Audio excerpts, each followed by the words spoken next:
Bonjour, nous sommes ravis de vous accueillir à cette première conférence en webinaire. Nous sommes surtout ravis de pouvoir continuer notre cycle de conférences malgré les conditions.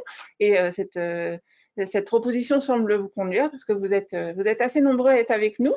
Donc, bienvenue. Alors, je suis Clotilde Autem, je suis coordinatrice du réseau Petite Enfance de l'agglomération Seine-Nord. Et avec moi, j'ai Isabelle Bois, qui est psychologue à l'agglomération Seine-Nord. Nous allons commencer par une petite introduction de l'élu enfant jeunesse de l'agglomération Seine-Nord qui n'a pas pu être avec nous aujourd'hui, mais qui vous a fait une petite vidéo de bienvenue. Et ensuite, nous passerons aussitôt à la conférence.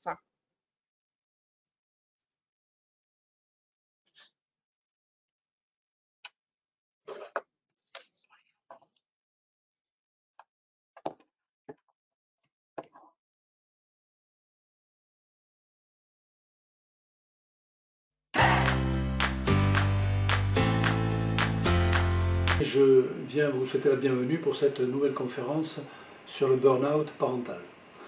Alors l'agglomération Seine-Eure a mis en place depuis 3 ans tout un cycle de conférences sur la parentalité.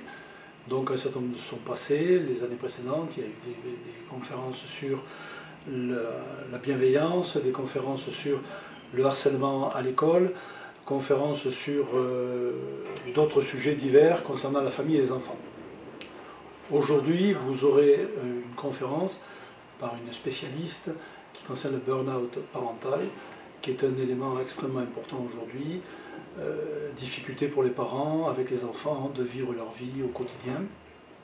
Chose qui s'est complètement développée et qui a pris une amplitude beaucoup plus importante avec l'arrivée du coronavirus, le virus qui est arrivé au mois de mars l'an dernier. Et donc un certain nombre de familles ont des grosses difficultés à gérer cet aspect-là, famille, enfants, école, etc. Et tout cela crée ce problème de burn-out. Donc la conférencière que vous avez aujourd'hui va évoquer avec vous ce sujet en détail. Vous aurez tout loisir de poser toutes les questions que vous souhaitez. Et donc je suis heureux au nom de la direction Enfants Jeunesse de vous annoncer cette conférence, ce cycle de conférences qui va se poursuivre. Nous allons, dès l'an prochain, si tout se passe bien, reprendre le cycle qui est à peu près de 3 ou 4 conférences par an sur ces sujets qui vous concernent tous, qui concernent la parentalité. Voilà, donc je laisse la parole à la conférencière et vous souhaite une excellente journée, une excellente conférence. Merci beaucoup.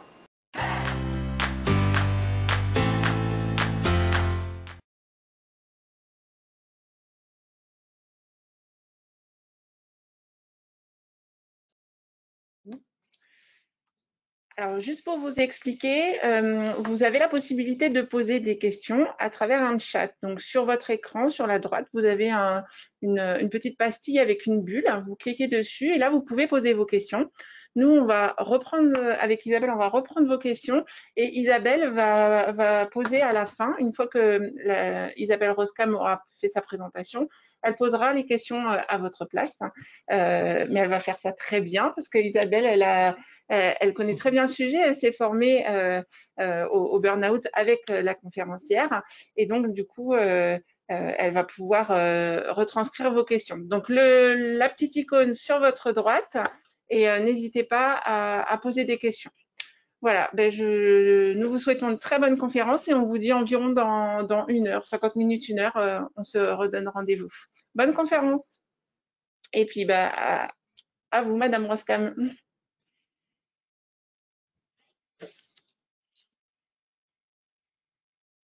Voilà. Est-ce que vous voyez bien mes slides?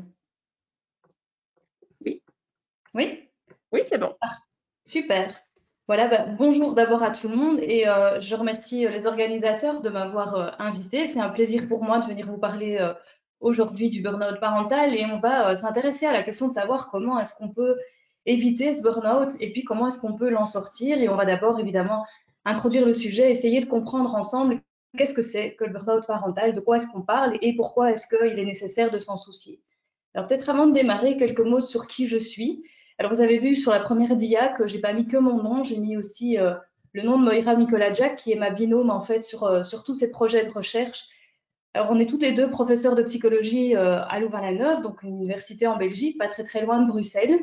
On dirige un laboratoire de recherche qui est un centre de référence international en matière de recherche sur le burn-out parental. Je pense qu'on peut dire qu'on est le centre de référence. On est aussi directrice d'un consortium international qui rassemble 45 pays du monde sur les 5 continents, au sein desquels on essaye d'étudier donc ces phénomènes liés à l'épuisement parental à travers les différentes cultures. On a aussi un centre de consultation psychologique spécialisé en accompagnement des parents et des consultations cliniques qui accueillent spécifiquement les parents qui vivent un burn-out.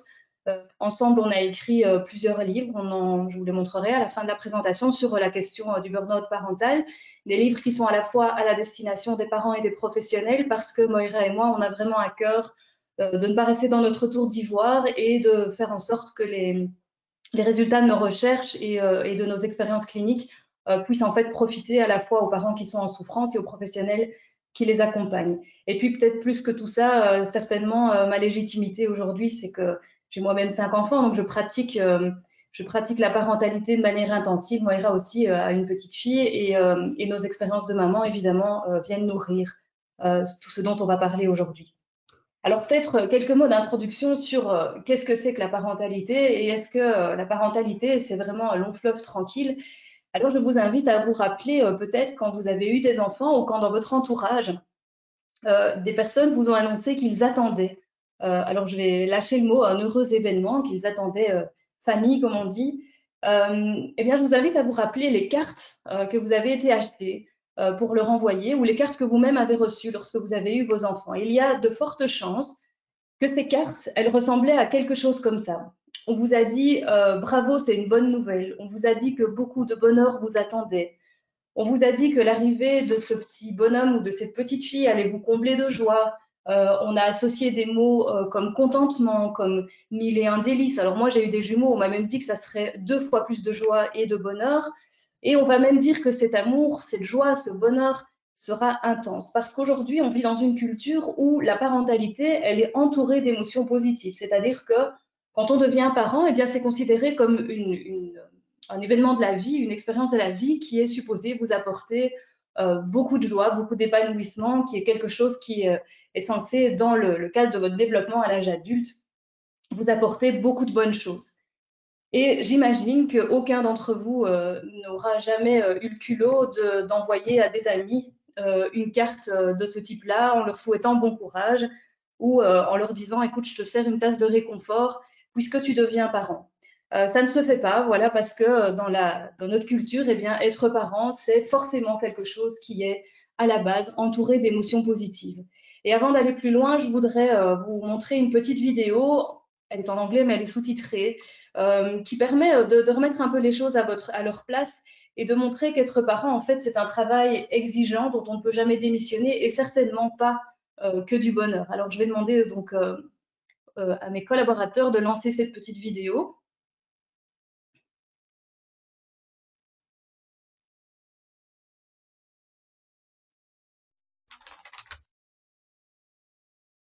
Just give me 1 second. Thank Sure. you. Sorry.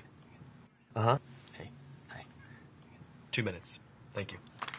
Hi, good afternoon. Sorry about that. Oi.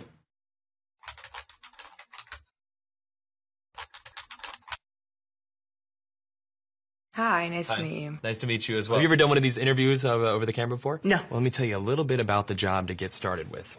It's not just a job. It's sort of probably the most important job. The title that we have going right now is Director of Operations, but it's really kind of so much more than that. Responsibilities and requirements are really quite extensive.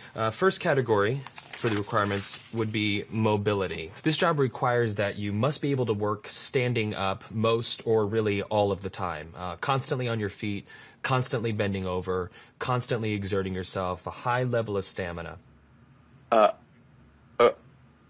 Okay. That's a lot. For how many hours? 135 hours to unlimited hours a week. It's basically 24 hours a day, 7 days a week. I'm sure you'll have a chance from time to time to maybe just sit down here and there, yeah? You mean like a break? Yeah. No, there are no breaks available. Is that even legal? Oh, yeah, of course, yeah. Okay. Yeah. So, like, no lunch? You can have or- lunch, but only when the associate is done eating their lunch. I think that's a little intense. No, not possible. That's crazy. Now, this position requires excellent negotiation and interpersonal skill. We're really looking for someone that might have a degree in medicine, in finance, and the culinary arts. You must be able to wear several hats. Associate needs constant attention. Sometimes they have to stay up with an associate throughout the night. Being able to work in a chaotic environment, if you had a life, we'd ask you to sort of give that life up. No vacations. In fact, Thanksgiving, Christmas, New Year's, and holidays, the workload is going to go up, and we demand that with a happy disposition. That's almost cruel. That's almost a very, very sick, twisted joke. But when there's time to sleep or... Oh, no time to sleep. Yeah, all-encompassing almost. That's exactly right. 365 days a year? Yes. No, that's inhumane. That's very insane. The meaningful connections that you make and the feeling that you get from really helping your associate are immeasurable. Also, let's cover the salary. The position is going to pay absolutely nothing. Excuse me? No. Nobody's doing that for free. Yeah, pro bono. Completely for free. No. What if I told you there's someone that actually currently holds this position right now? Billions of people, actually. Who?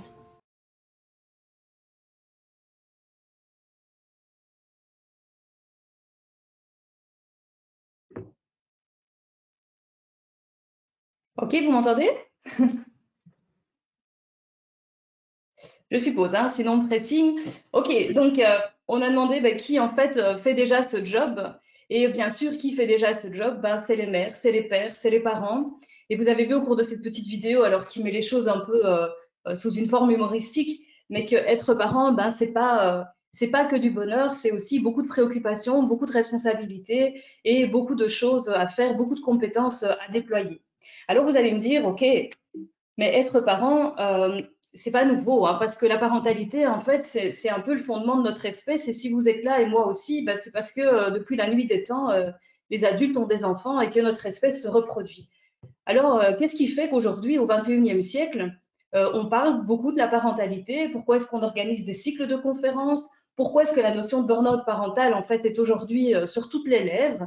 Pourquoi est-ce que les parents s'épuisent alors que finalement, être parent, c'est peut-être quelque chose d'un peu banal, hein. C'est juste la reproduction de l'espèce humaine. Et donc, qu'est-ce qui fait qu'aujourd'hui, être parent, c'est devenu une source de stress, une source de pression?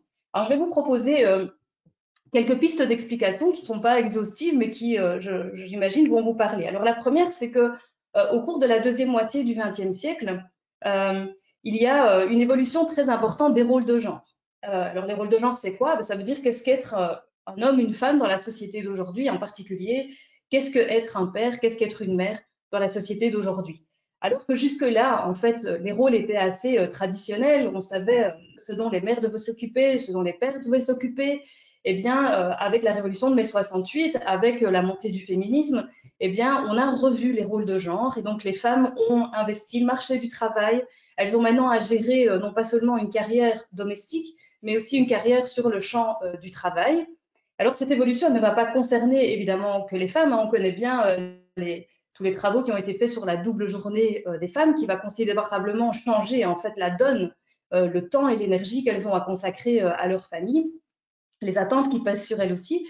Alors, l'évolution des rôles de genre, elle va aussi toucher évidemment les hommes, parce qu'aujourd'hui, être un père, ce n'est plus seulement aller au travail et ramener des moyens financiers, mais on attend aussi des hommes qu'ils s'investissent sur le plan de leur parentalité. Donc, cette évolution du rôle de genre, elle va profondément transformer la question de la parentalité au sein des familles. Alors, une deuxième piste d'explication, toujours dans cette deuxième moitié du XXe siècle, c'est que dans notre culture, en tout cas, on a une montée des valeurs individualistes. Alors, c'est quoi les valeurs individualistes? Eh bien, vous savez peut-être que selon les cultures, il y a des cultures qu'on dit plus collectivistes et des cultures qu'on dit plus individualistes. Vous et moi, on a été élevés dans une culture individualiste, c'est-à-dire qu'en fait, on nous a indiqué que nos besoins, nos désirs, ce qui est important pour nous, devait toujours passer en premier. Par exemple, quand vous n'allez pas bien, eh bien, vous aurez un ami, un psychologue qui va vous dire « mais qu'est-ce qui fait vraiment du sens pour toi? Qu'est-ce qui est vraiment important pour toi ?» Et donc, les besoins individuels, et bien sûr, nous élevons nos enfants aussi dans cette optique-là d'être attentifs à leurs désirs, à leurs besoins. On leur dit qu'il faut tracer leur route, qu'il faut être au clair par rapport à ce qu'ils ressentent. Et donc, l'individu, les besoins, les désirs de l'individu vont primer sur les besoins et les désirs du groupe. Alors que dans une culture collectiviste, c'est l'inverse. Les besoins du groupe, les nécessités du groupe, le bien-être du groupe va passer avant les préoccupations individuelles. Alors, quand on est élevé dans une culture individualiste, et puis qu'on devient parent, eh bien, on est exposé à ce qu'on appelle des injonctions contradictoires. C'est-à-dire qu'en fait, si on veut être fidèle à ces valeurs individualistes, eh bien, on a envie de s'occuper de soi, de trouver un quart d'heure pour soi, pour lire, pour prendre soin de soi, pour aller prendre un bain. Et en même temps, quand on devient parent, eh bien, on vous dit, si vous voulez être un bon père, si vous voulez être une bonne mère, il faut être au taquet, il faut être attentif aux besoins de vos enfants et faire passer les besoins de vos enfants devant les vôtres. Et donc, on se trouve toujours en situation comme ça d'injonction contradictoire. Imaginez, vous allez manger au resto avec une copine, eh bien, vous n'avez jamais l'impression d'être à votre place. Vous vous culpabilisez un peu d'avoir laissé vos enfants sous la responsabilité d'une jeune babysitter, par exemple.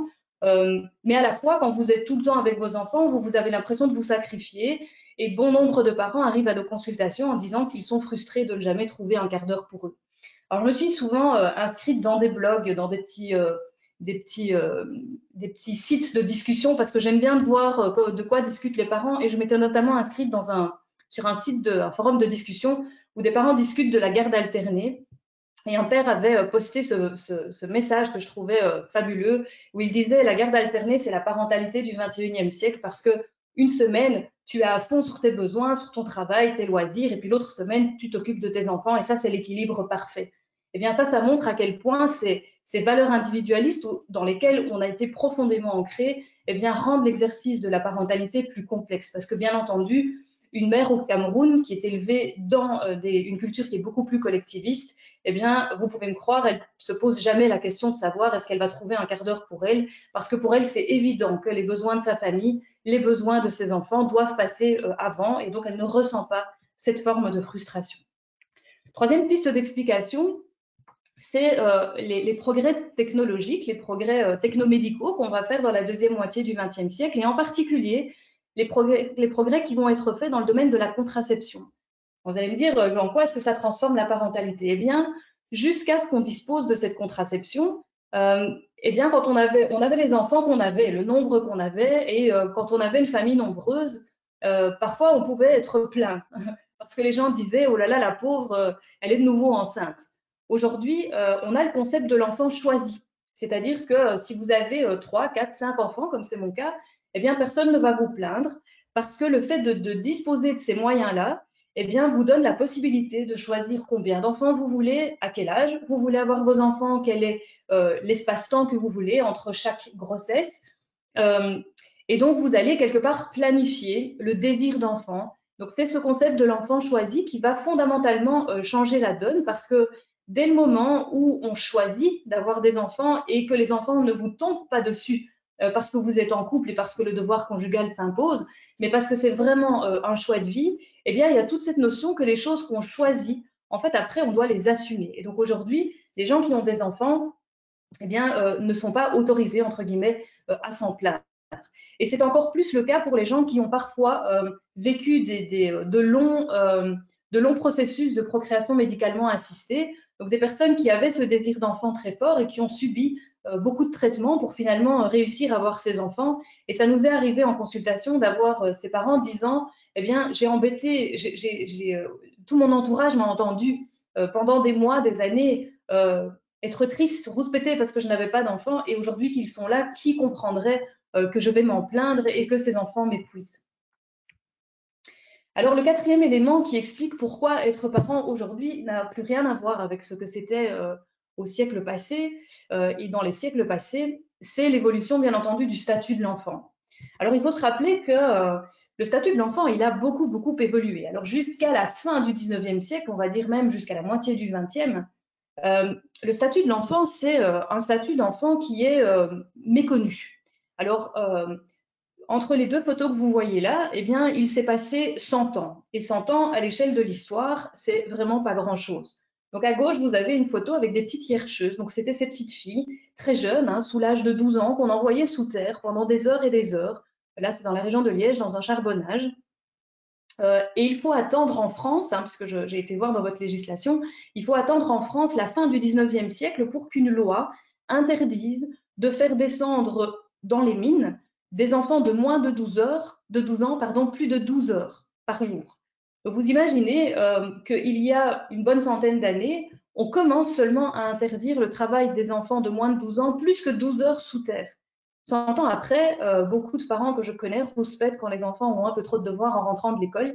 Et ça, c'est la photo de droite, où on voit que le sort des enfants, le statut de l'enfant a considérablement augmenté. Qu'est-ce qui fait que ce statut a augmenté? Alors, ce statut va augmenter beaucoup dans le courant du XXe siècle. Avec, en Belgique, par exemple, la naissance de l'œuvre nationale de l'enfance, avec au niveau international la mise en place de l'UNICEF. Ce n'est qu'à la moitié du XXe siècle qu'on a dans la Convention des droits de l'homme un petit article qui va attirer l'attention sur le fait que les enfants et les femmes ont droit à une protection particulière. Et donc, cette modification du regard porté sur l'enfant, elle va culminer avec la Convention internationale des droits de l'enfant. Alors, si on était ensemble dans une salle, je vous demanderais, l'avez-vous déjà consultée et savez-vous à quelle époque elle a été signée, ratifiée par les pays? Comme je suis seule et que je ne vous verrai pas lever la main, je vais vous le dire, en fait, cette convention, elle a été signée et ratifiée par 193 pays en 1989. Alors, c'était hier, 1989, c'est pas il y a longtemps. Et qu'est-ce que va apporter cette convention? Alors, je ne sais pas si certains d'entre vous l'ont déjà regardée, si vous avez un peu de temps à perdre, il faut vraiment aller la lire. Dans cette convention, il y a 3 acteurs importants. Il y a bien sûr les enfants, et on va décrire tous leurs droits.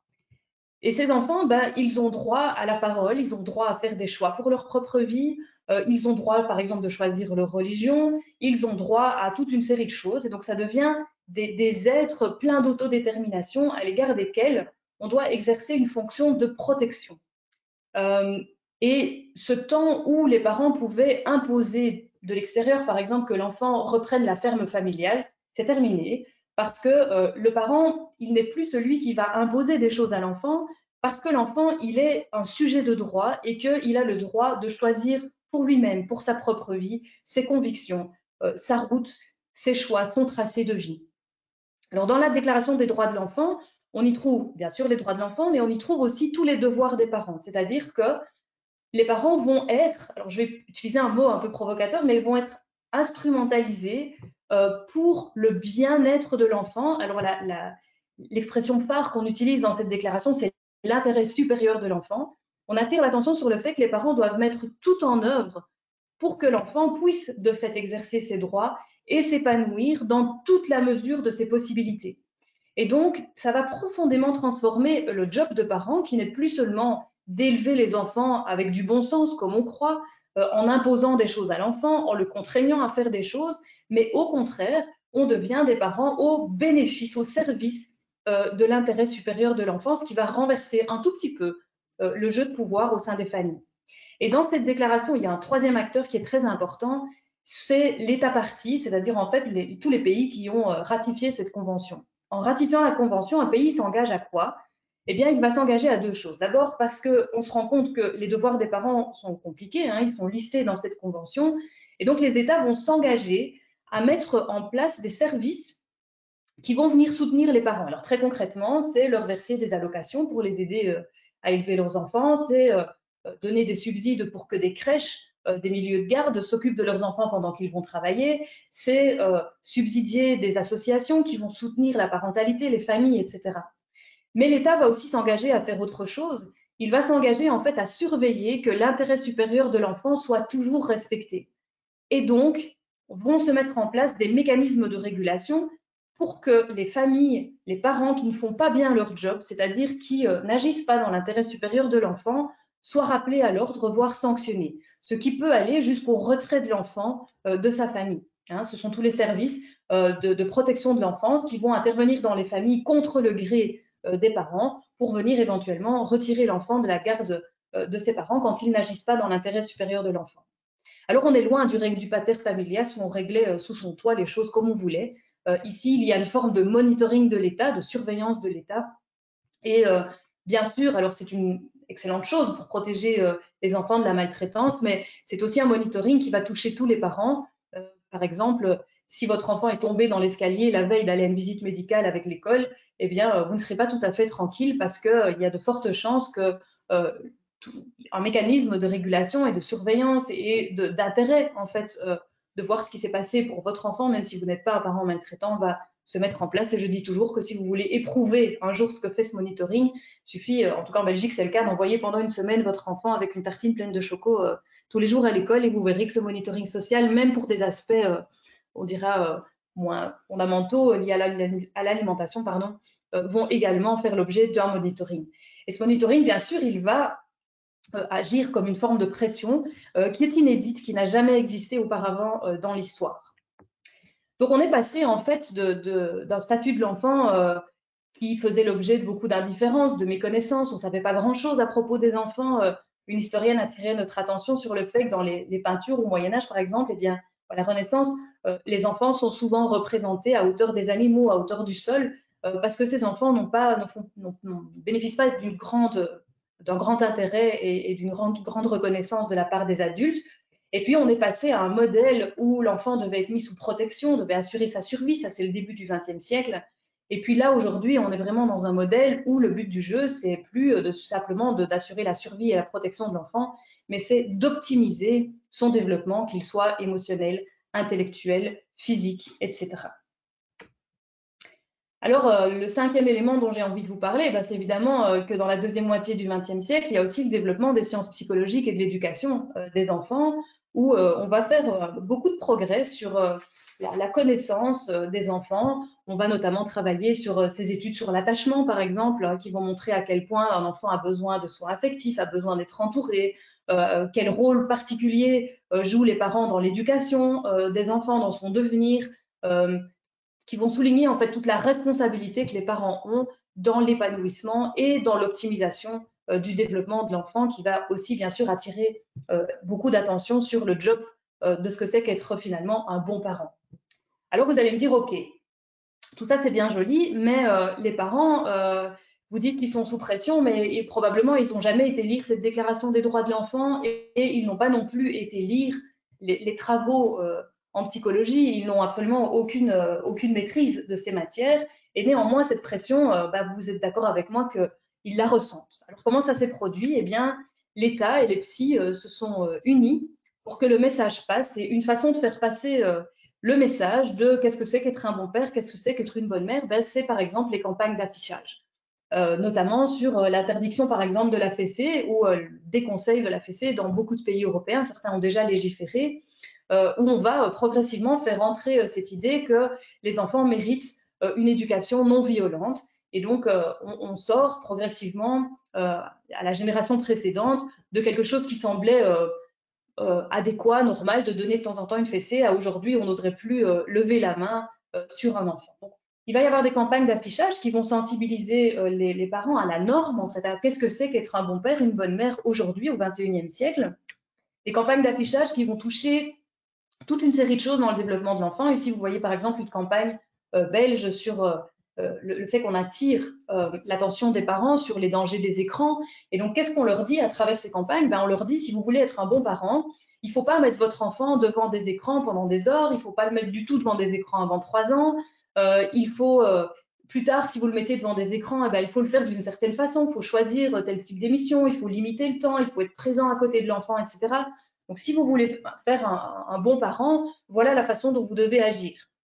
Il y a toutes ces campagnes sur la question de l'allaitement.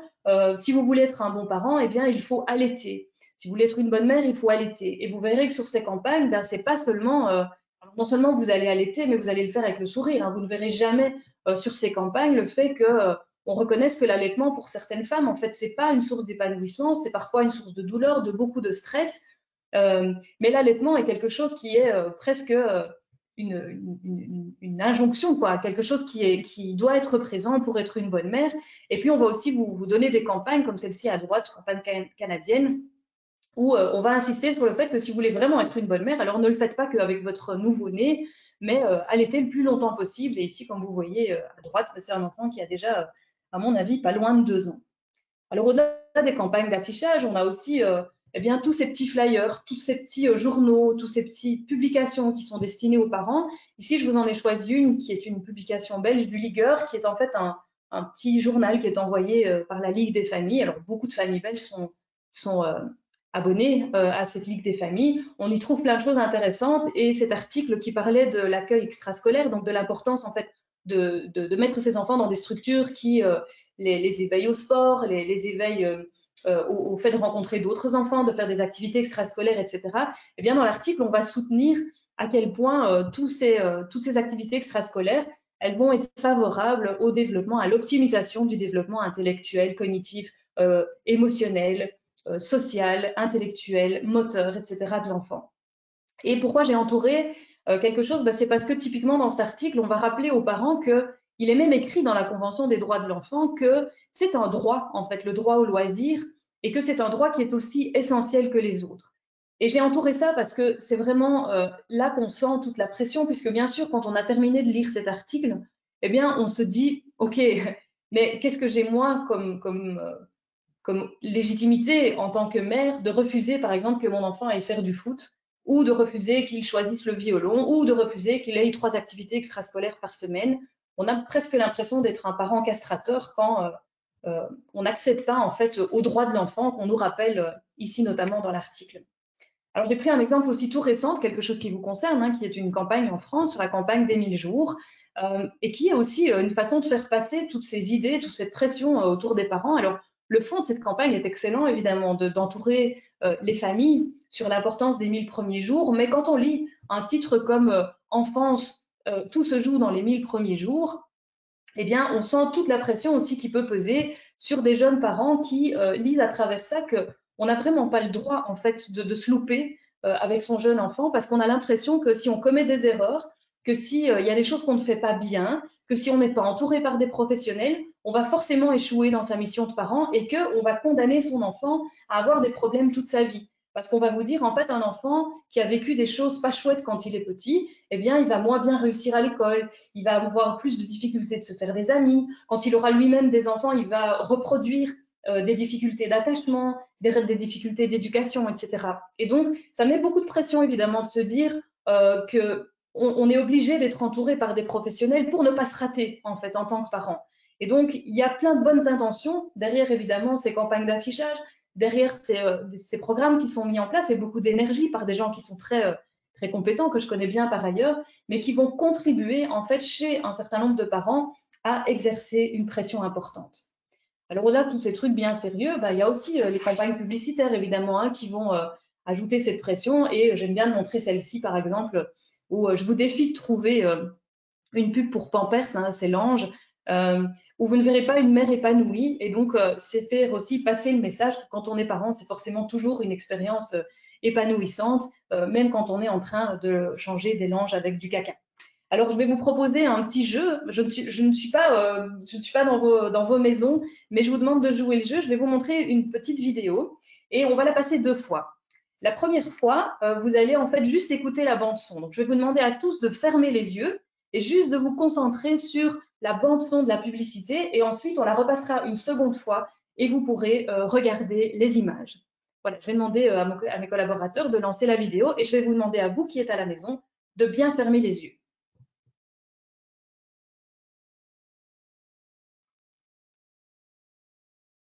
Être un père, c'est dur. C'est courir comme un acharné. C'est prendre des décisions cruciales au bon moment. Être un père, c'est dire stop quand ça suffit.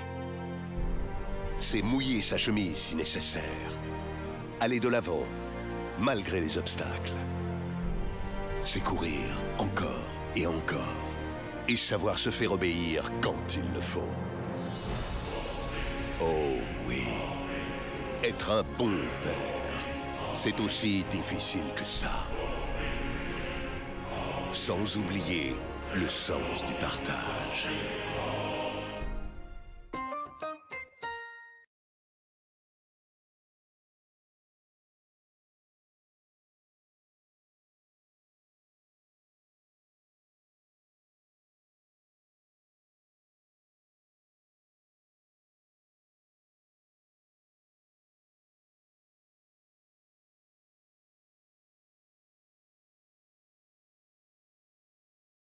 On la relance direct ou vous voulez parler entre les deux? Ils n'ont pas vu le début, mais vous pouvez la remettre, oui, pour qu'ils voient le début, oui. D'accord. Ils n'ont pas vu le début?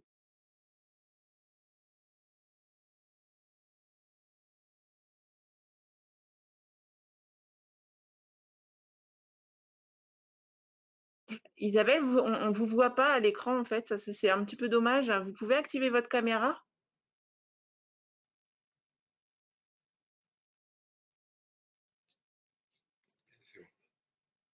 Super, merci.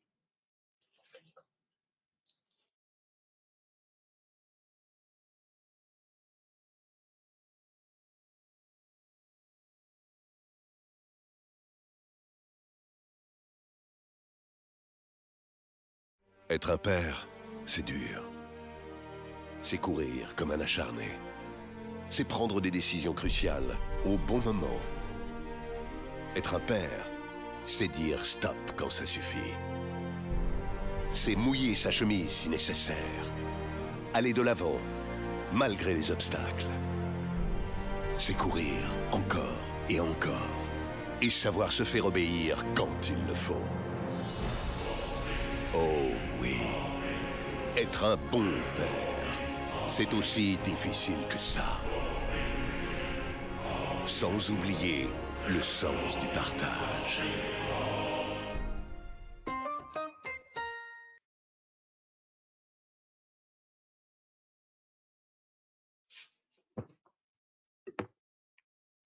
Ok. Ok, donc vous voyez que ce que j'essaie de vous montrer, c'est qu'aujourd'hui, être parent, eh bien, c'est subir aussi une pression externe qui est considérable. Mais cette pression, elle ne va pas s'exercer sur tous les parents de la même façon.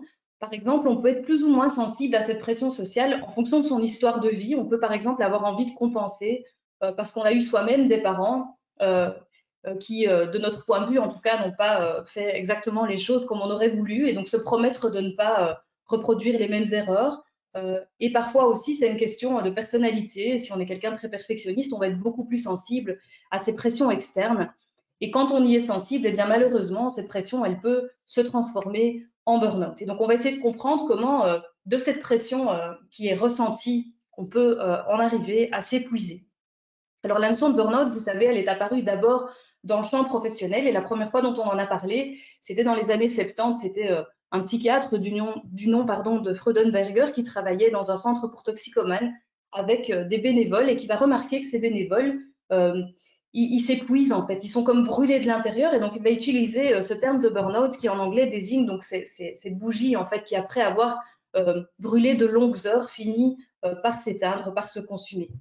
Mais c'est Christina Maslach donc, qui va faire les premiers travaux vraiment scientifiques sur le sujet et elle va s'intéresser, elle, à l'épuisement chez les soignants, remarquant par exemple que chez des infirmières, il y a cet épuisement qui se passe et des pointes de cynisme qui arrivent où elles finissent par parler des cas, par exemple parler du sein de la chambre 42 plutôt que de parler de Madame Durand.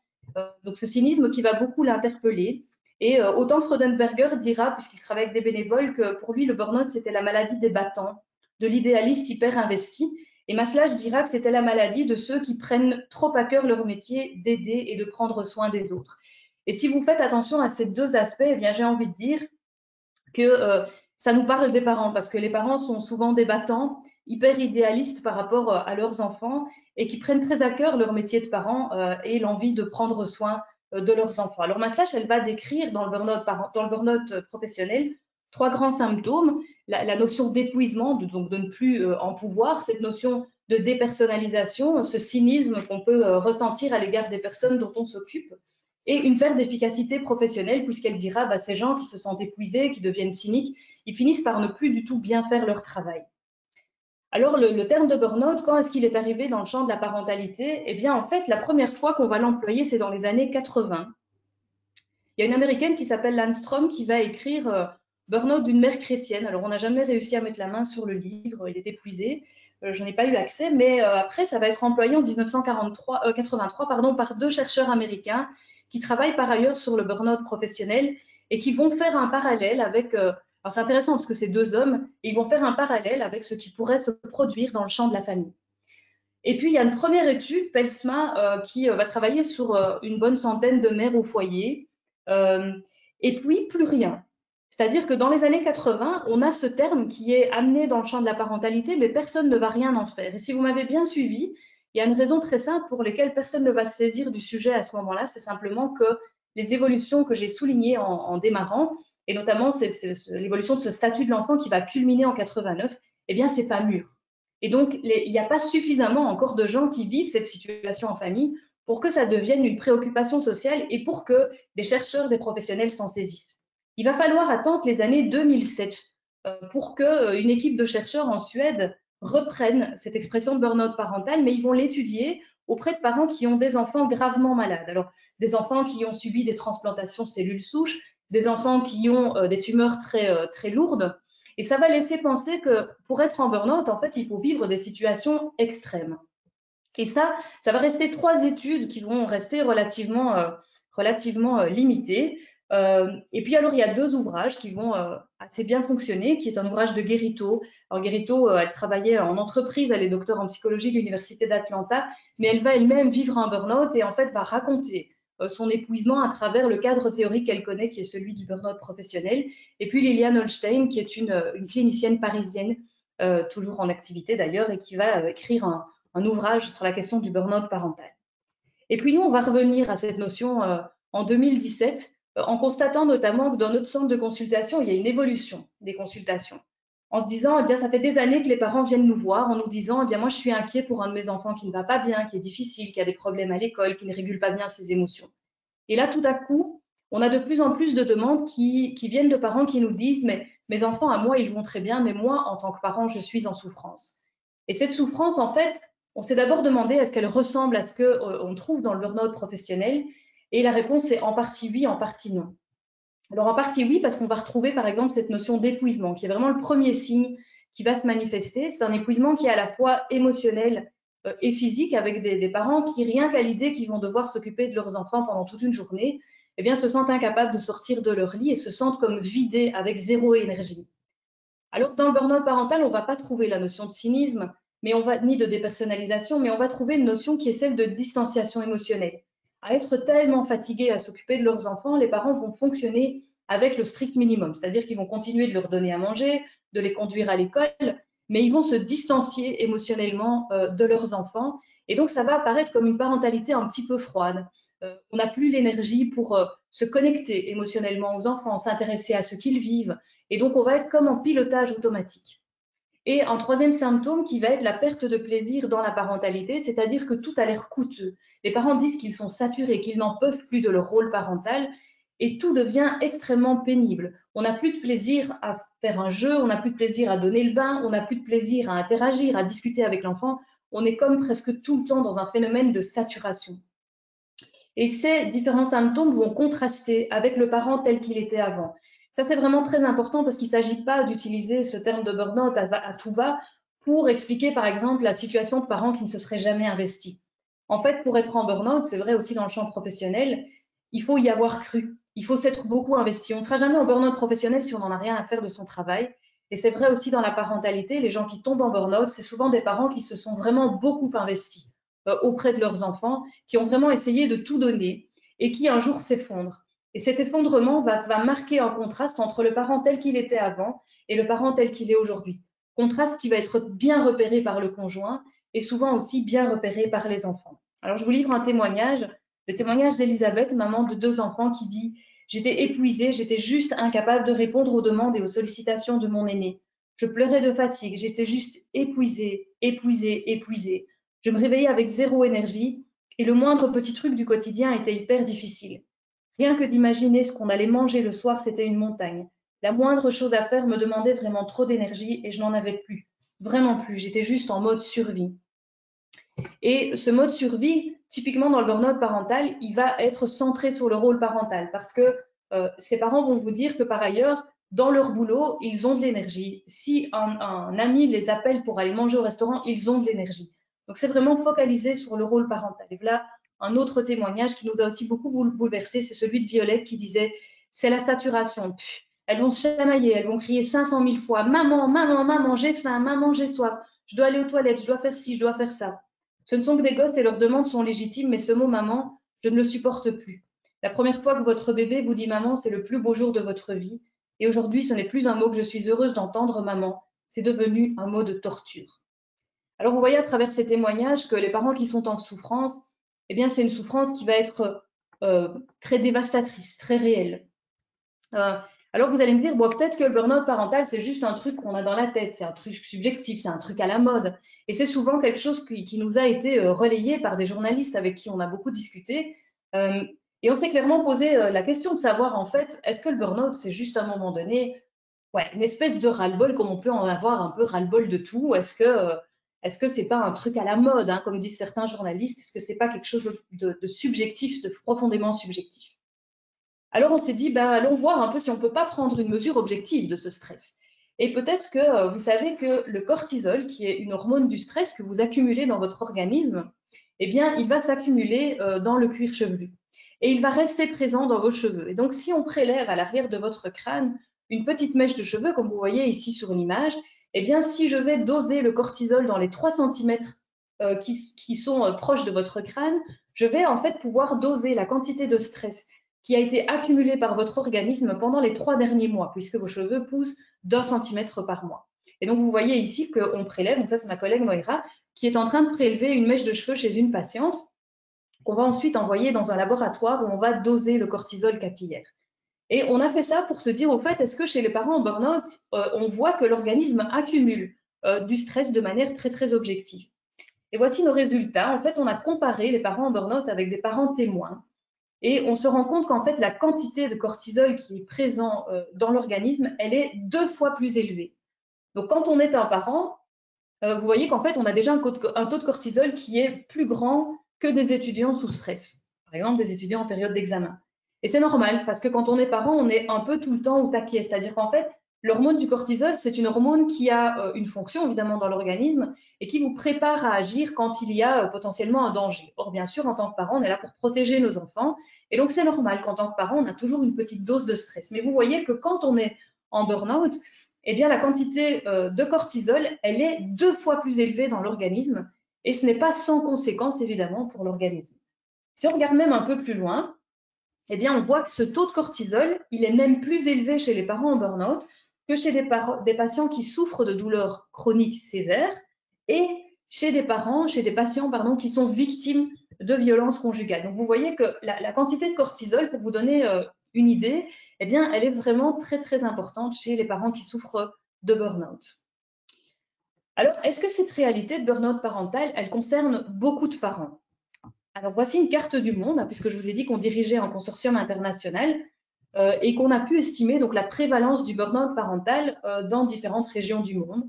Alors, si vous regardez cette carte, hein, donc plus la couleur est foncée, plus il y a de parents en burn-out, j'attire votre attention donc, sur la première chose qu'on peut voir sur ce schéma, très, très grossièrement, c'est que les régions du Nord, elles ont l'air d'être quand même beaucoup plus touchées que les régions du Sud.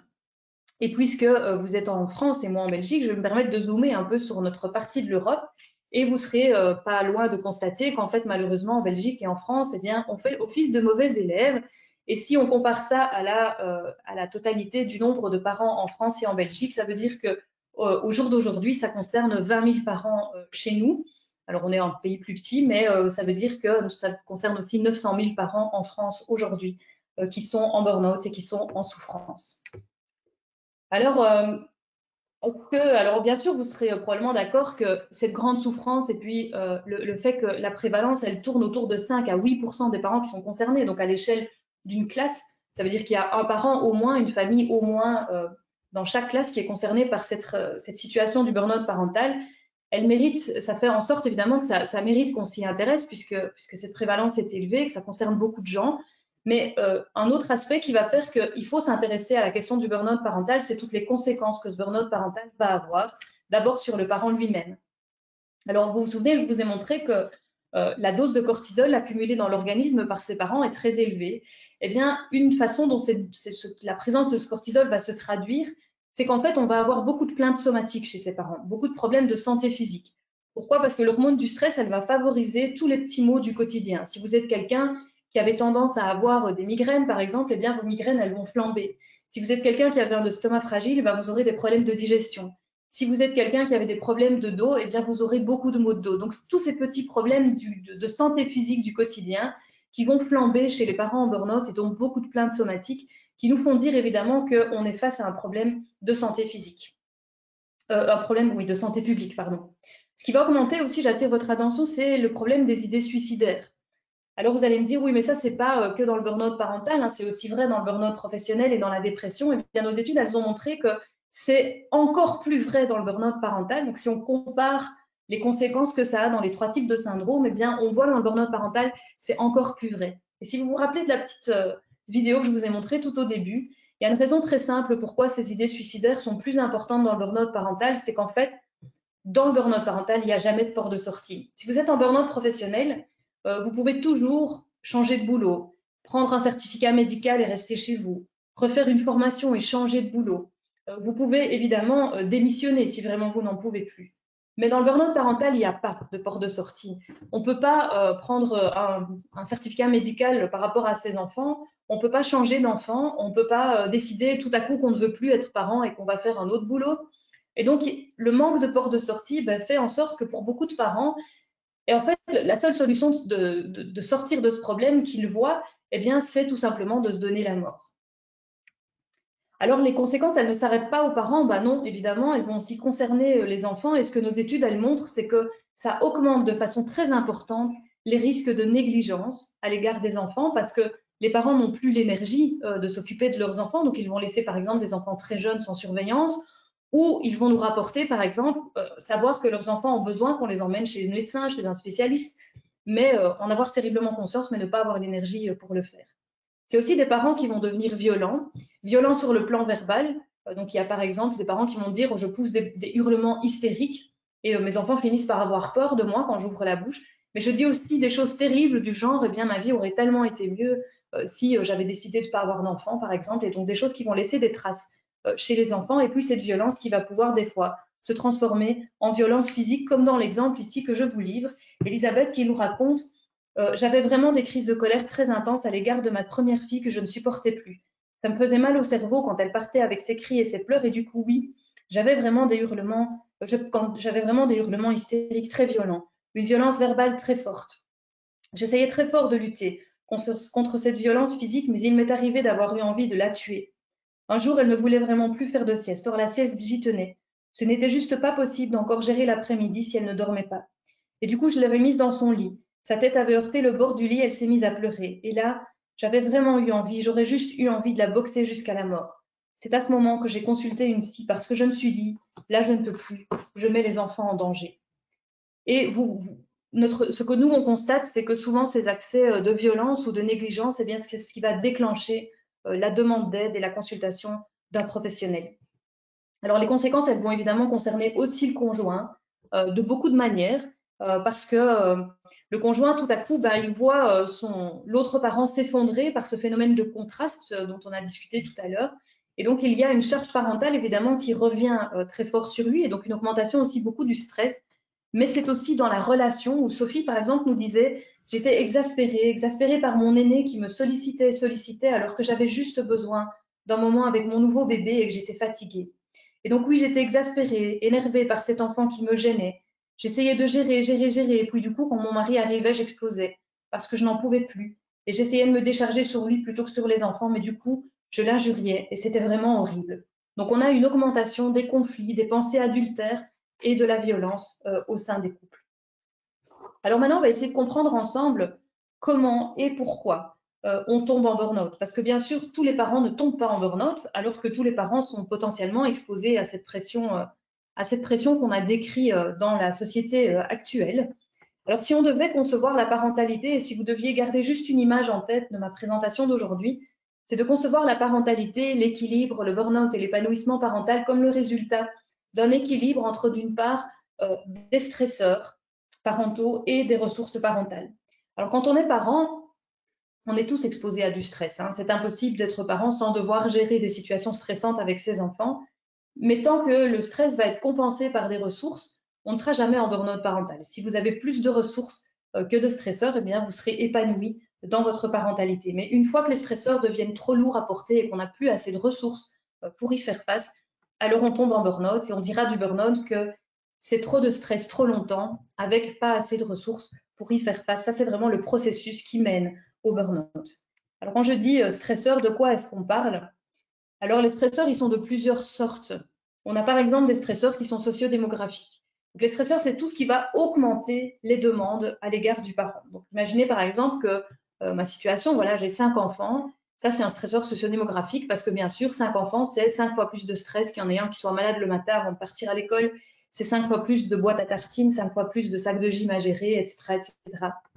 Un stresseur sociodémographique, c'est aussi par exemple le fait d'avoir une situation financière qui vous permet d'élever vos enfants avec aisance, de faire appel avec une babysitter si vous avez par exemple besoin de souffler, versus manquer d'argent, manquer de ressources. C'est aussi par exemple le nombre de mètres carrés dont vous disposez pour élever vos enfants. Est-ce que chacun peut trouver de l'espace pour respirer ou au contraire, est-ce que vous êtes nombreux dans un espace réduit? Alors, il y a aussi tous les stresseurs qu'on dit situationnels, par exemple le fait d'avoir un enfant qui a une maladie chronique, qui a des troubles du comportement, qui présente un handicap, qui présente des troubles scolaires. Ça, c'est vraiment quelque chose qui va augmenter les demandes et les stresseurs au sein de la famille. Ensuite, il y a les stresseurs qu'on dit personnels. Alors ça, c'est toutes les caractéristiques individuelles du parent. Par exemple, le fait d'être quelqu'un de perfectionniste. Quand on est quelqu'un de perfectionniste, eh bien, on trouve que jamais rien n'est suffisamment bien fait. Et donc, le perfectionnisme appliqué à la parentalité, c'est toutes ces situations où on n'est jamais content de ce qu'on a fait pour ses enfants. Et donc, on va toujours vouloir en faire plus, toujours vouloir qu'ils soient habillés de façon parfaite, toujours vouloir être super investis dans leurs devoirs, toujours vouloir qu'ils mangent bien 5 fruits et légumes par jour. Et donc, ce perfectionnisme parental, il a un coût en termes de stress. Alors, on va aussi mettre là-dedans, par exemple, une personnalité qui est instable sur le plan émotionnel, donc la difficulté à gérer ses émotions en tant que parent et en particulier en tant que gestionnaire du stress, qui est un stresseur qui va beaucoup compter. Après, on a des stresseurs qui sont liés à la relation avec l'enfant, comme par exemple le fait d'adopter des pratiques éducatives qui vont augmenter le stress dans la famille. Je vous donne un simple exemple. Si vous élevez vos enfants avec de l'inconsistance, par exemple, être inconsistant, c'est quoi? C'est dire aujourd'hui c'est non, mais demain si tu insistes, peut-être que ça devient oui. Eh bien, imaginez que vous avez 3 enfants qui ont appris que quand ils vous demandent quelque chose, vous allez parfois dire non 5 fois, mais s'ils insistent un peu, à la 6e, 7e, 8e, 10e fois, le non va se transformer en oui. Eh bien, ces enfants, ils apprennent que ça vaut la peine de demander 10 fois la même chose. Et si vous avez 3 enfants qui font 10 demandes chacun sur la journée, c'est pas beaucoup, ça fait 30 demandes. Mais si ces 30 demandes sont multipliées par 10, parce qu'ils insistent à chaque fois, ça fait 300 demandes. Et donc, cette inconsistance dans l'éducation, eh bien, elle va augmenter l'impression de stress dans la famille. Et puis, on a tous les stresseurs familiaux, comme le fait, par exemple, d'avoir un conjoint qui ne s'investit pas ou avec lequel on n'est pas d'accord sur les valeurs éducatives, ou encore le manque de routine dans la famille qui vont faire qu'on a beaucoup de charge mentale à gérer. Et donc, tous ces stresseurs, en fait, ils peuvent paraître petits les uns à côté des autres, mais ce qui va générer beaucoup de stress, c'est en fait cette accumulation de stress dans notre balance parentale.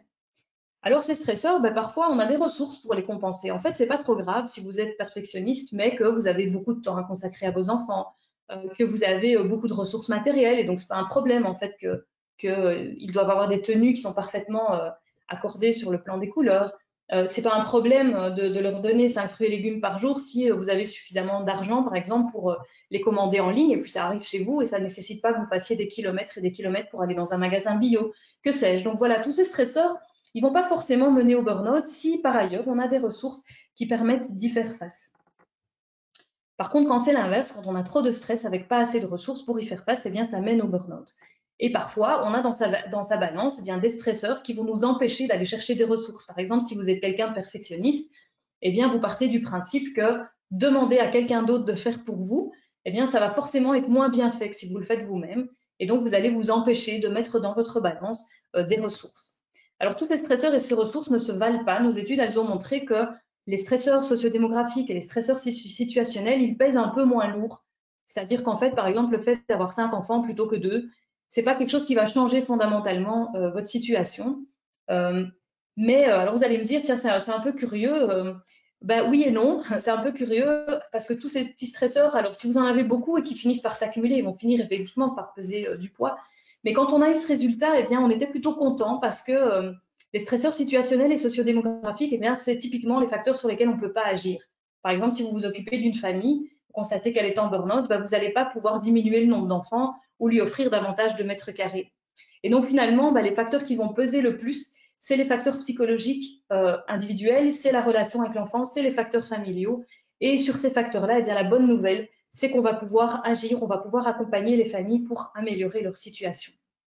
Ce qui m'amène aussi à vous dire que si on a ce modèle étiologique du burn-out, donc qui explique comment est-ce qu'on tombe en burn-out, on peut retenir que chaque burn-out a son histoire, parce que dans chaque balance, il va y avoir des choses différentes. Ce qu'il va y avoir dans ma balance parentale, eh bien, c'est le fruit de ma situation, de mon histoire personnelle. Ce sont mes stresseurs et mes ressources. Et pour un autre parent, ce sera d'autres stresseurs et d'autres ressources. Mais ce que nous avons tous en commun, eh bien, c'est ce phénomène de balancier qui va nous amener plus ou moins proche du burn-out ou plus ou moins proche de l'épanouissement. Alors, ça m'amène à la question de savoir comment est-ce qu'on peut sortir du burn-out parental. Eh bien, comment est-ce qu'on sort du burn-out parental? Vous allez voir qu'on va s'appuyer sur ce mécanisme de balance. Mais avant toute chose, quand on est confronté à quelqu'un qui est en burn-out, alors si on est professionnel, ça peut être un patient, mais si vous m'écoutez et que vous êtes parent, c'est peut-être votre situation, mais c'est peut-être aussi la situation de quelqu'un que vous connaissez dans votre entourage. Et la première chose qu'on fait avec un parent qui se sent épuisé dans sa parentalité, eh bien, c'est tout simplement accueillir, écouter et laisser dire cette souffrance. Pourquoi? Parce qu'aujourd'hui, en raison du fait, et j'ai commencé par là, que la parentalité est entourée par quelque chose de très culturellement positif, eh bien, c'est compliqué pour les parents de dire qu'ils sont épuisés, fatigués, saturés par le rôle parental. Les parents se sentent extrêmement honteux, ils se sentent coupables et donc ils ont tendance à vouloir rester seuls, à s'isoler, à ne pas parler de leurs difficultés, sauf quand ça devient extrêmement grave, comme par exemple les débordements violents. Et donc cette honte et cette culpabilité va faire que c'est très compliqué pour eux de venir se confier à quelqu'un dans leur entourage, ils ont l'impression que personne ne va jamais comprendre ou qu'on va les juger, et c'est compliqué de pousser la porte d'un professionnel. Et donc, c'est important de d'abord commencer par identifier quelqu'un qui peut accueillir, qui peut écouter et qui peut laisser dire cette souffrance. Donc, si vous avez quelqu'un dans votre entourage qui présente ces signes-là, eh bien, ce qui sera important, c'est de lui prêter une écoute attentive, de ne pas dire « Oh, mais tu sais, ça arrive à tout le monde d'en avoir ras-le-bol de ses enfants. » Ben non, ça n'arrive pas à tout le monde. Et ça mérite en tout cas de pouvoir écouter cette souffrance sans jugement, avec beaucoup de respect et beaucoup d'empathie. Une fois que cette souffrance a pu être entendue, a pu être dite, alors on essaye de rééquilibrer la balance. Et rééquilibrer la balance, ça suppose en fait de diminuer progressivement le poids des stresseurs et d'augmenter progressivement le poids des ressources. Alors comment est-ce que concrètement on va s'y prendre? Eh bien, on va utiliser 4 pistes. 2 pistes pour s'occuper des stresseurs et 2 pistes pour s'occuper des ressources. Alors d'abord, du côté des stresseurs, quand on fait l'exercice de se dire « Ok, mais moi, qu'est-ce que j'ai dans ma balance ?» La première chose qu'on peut se dire, c'est « Est-ce qu'il n'y a pas dans ma balance des stresseurs que j'ai laissés s'accumuler et que je pourrais tout simplement retirer pour avoir un bénéfice immédiat ?»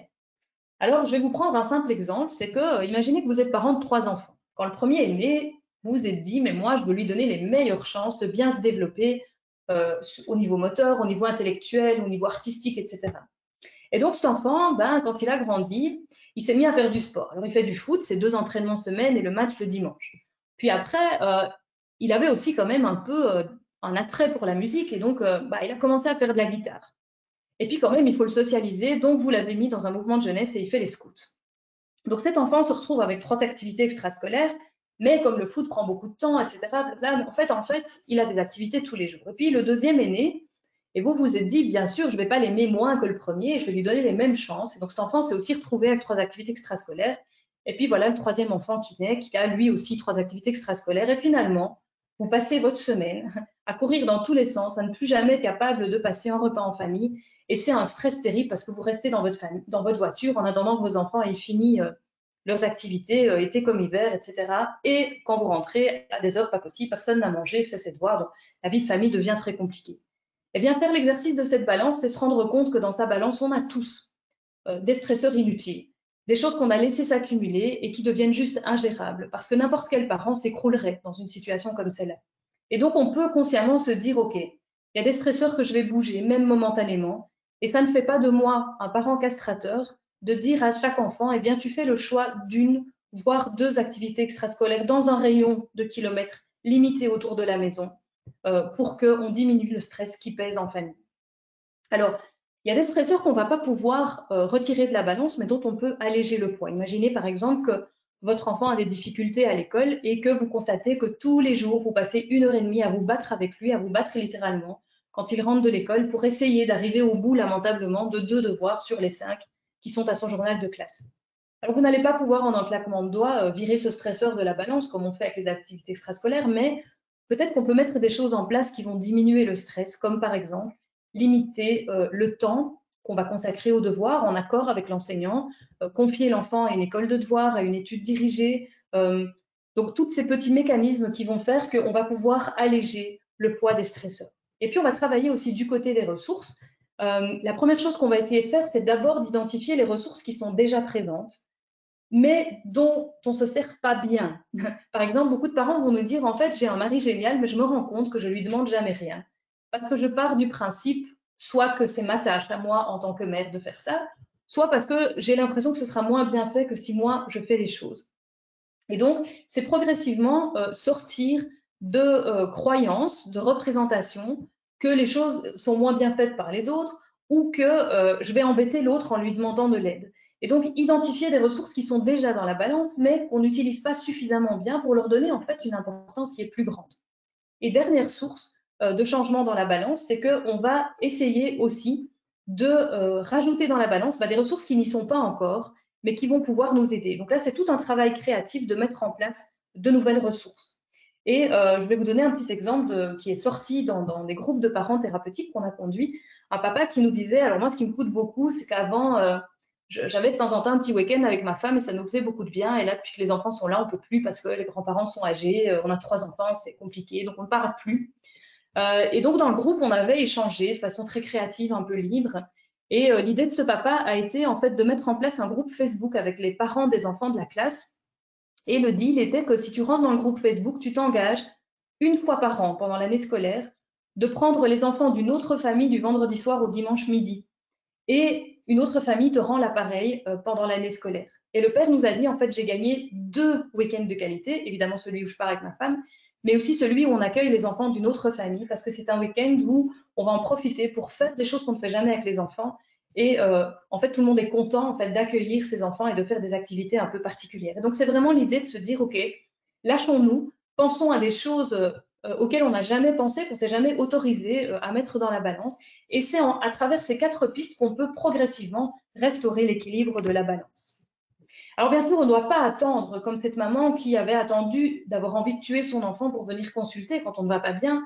Les premiers signes du burn-out, c'est l'épuisement. Et donc, quand on se sent épuisé en tant que parent, quand on commence à sentir qu'on est un peu à bout, eh bien, c'est mieux évidemment de faire de la prévention plutôt que d'attendre de tomber en burn-out, d'en arriver à devenir négligent, violent, d'en arriver à avoir des problèmes somatiques, d'accumuler du cortisol.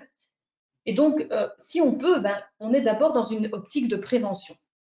Et comment est-ce qu'on peut prévenir le burn-out parental? Eh bien, je vais essayer de vous donner quelques petits points de repère, quelques petites clés que vous allez pouvoir garder en tête, que vous soyez parent ou professionnel. D'abord, il y a une première chose à se rappeler, c'est qu'il faut refaire de la place aux parents suffisamment bons. La culture d'aujourd'hui qui est tournée vers le perfectionnisme, la compétition, l'optimisation, eh bien, en fait en sorte que nous, en tant que parents, on est mis sous pression et qu'on a l'impression que ce qu'on fait, c'est jamais assez bien pour nos enfants. Alors, gare aux pressions. Voilà. Gare à cette idée qu'en fait, on ne peut être un bon parent que si on est un parent parfait. Non, place aux parents parfaits. Et la petite photo que j'ai choisie là, c'est pour vous montrer que ne culpabilisez pas si à un moment donné, vous êtes 10 minutes sur votre smartphone. C'est pas grave. Il faut du temps pour soi. Il faut du temps pour être un parent imparfait. Et je voudrais même insister sur l'importance pour des enfants de grandir à côté d'adultes et de parents qui sont imparfaits. Parce que si on ne leur montre que l'exemple d'adultes et de parents qui sont parfaits, eh bien, eux-mêmes ne vont jamais s'autoriser à faire des erreurs, à faire des choses de manière imparfaite. Or, l'imperfection, elle fait partie du monde, de notre vie humaine. Et on apprend aussi des choses à travers nos erreurs relationnelles avec les enfants, etc. Il faut pouvoir en parler, bien sûr, mais donc, place aux parents suffisamment bons et attention au perfectionnisme parental. Deuxième conseil, c'est qu'on va essayer de prendre soin de soi en tant que parent. Je vais vous prendre une image. Quand vous faites un voyage en avion et qu'il y a un danger de dépressurisation de la cabine, vous allez avoir les masques à oxygène qui vont tomber devant votre nez. Et si vous êtes assis à côté d'un enfant, la première chose qu'une hôtesse de l'air va vous dire, c'est qu'il faut d'abord mettre le masque à oxygène sur votre bouche avant de le mettre sur la bouche de l'enfant. Cette métaphore, elle doit essayer de garder bien précieusement dans votre tête l'idée qu'on ne peut pas être un parent suffisamment bon vis-à-vis de son enfant si on s'étouffe soi-même, si on n'est pas bien dans sa peau soi-même. Et donc, il faut mettre la même énergie à optimiser le développement de l'enfant il faut mettre cette même énergie à son propre service pour être soi-même un parent, un individu épanoui. Donc, prendre du temps pour soi, soigner son sentiment de compétence parentale, être bienveillant envers soi, y compris quand on fait des erreurs, pour pouvoir être un parent qui est disponible, qui est heureux dans sa parentalité et pas un parent qui a toujours un retour sur soi négatif, qui pense qu'il ne fait jamais assez bien, qui n'en fait jamais assez pour ses enfants, qui n'est jamais assez disponible. Et donc, se rappeler de cette importance de prendre soin de soi en tant que parent. Et j'irai même un tout petit peu plus loin, il faut prendre soin de soi et des autres en tant que parent, parce que, bien entendu, dans cette question de pression, les parents, ils ne sont pas passifs. Hein. On joue tous un rôle actif dans cette pression.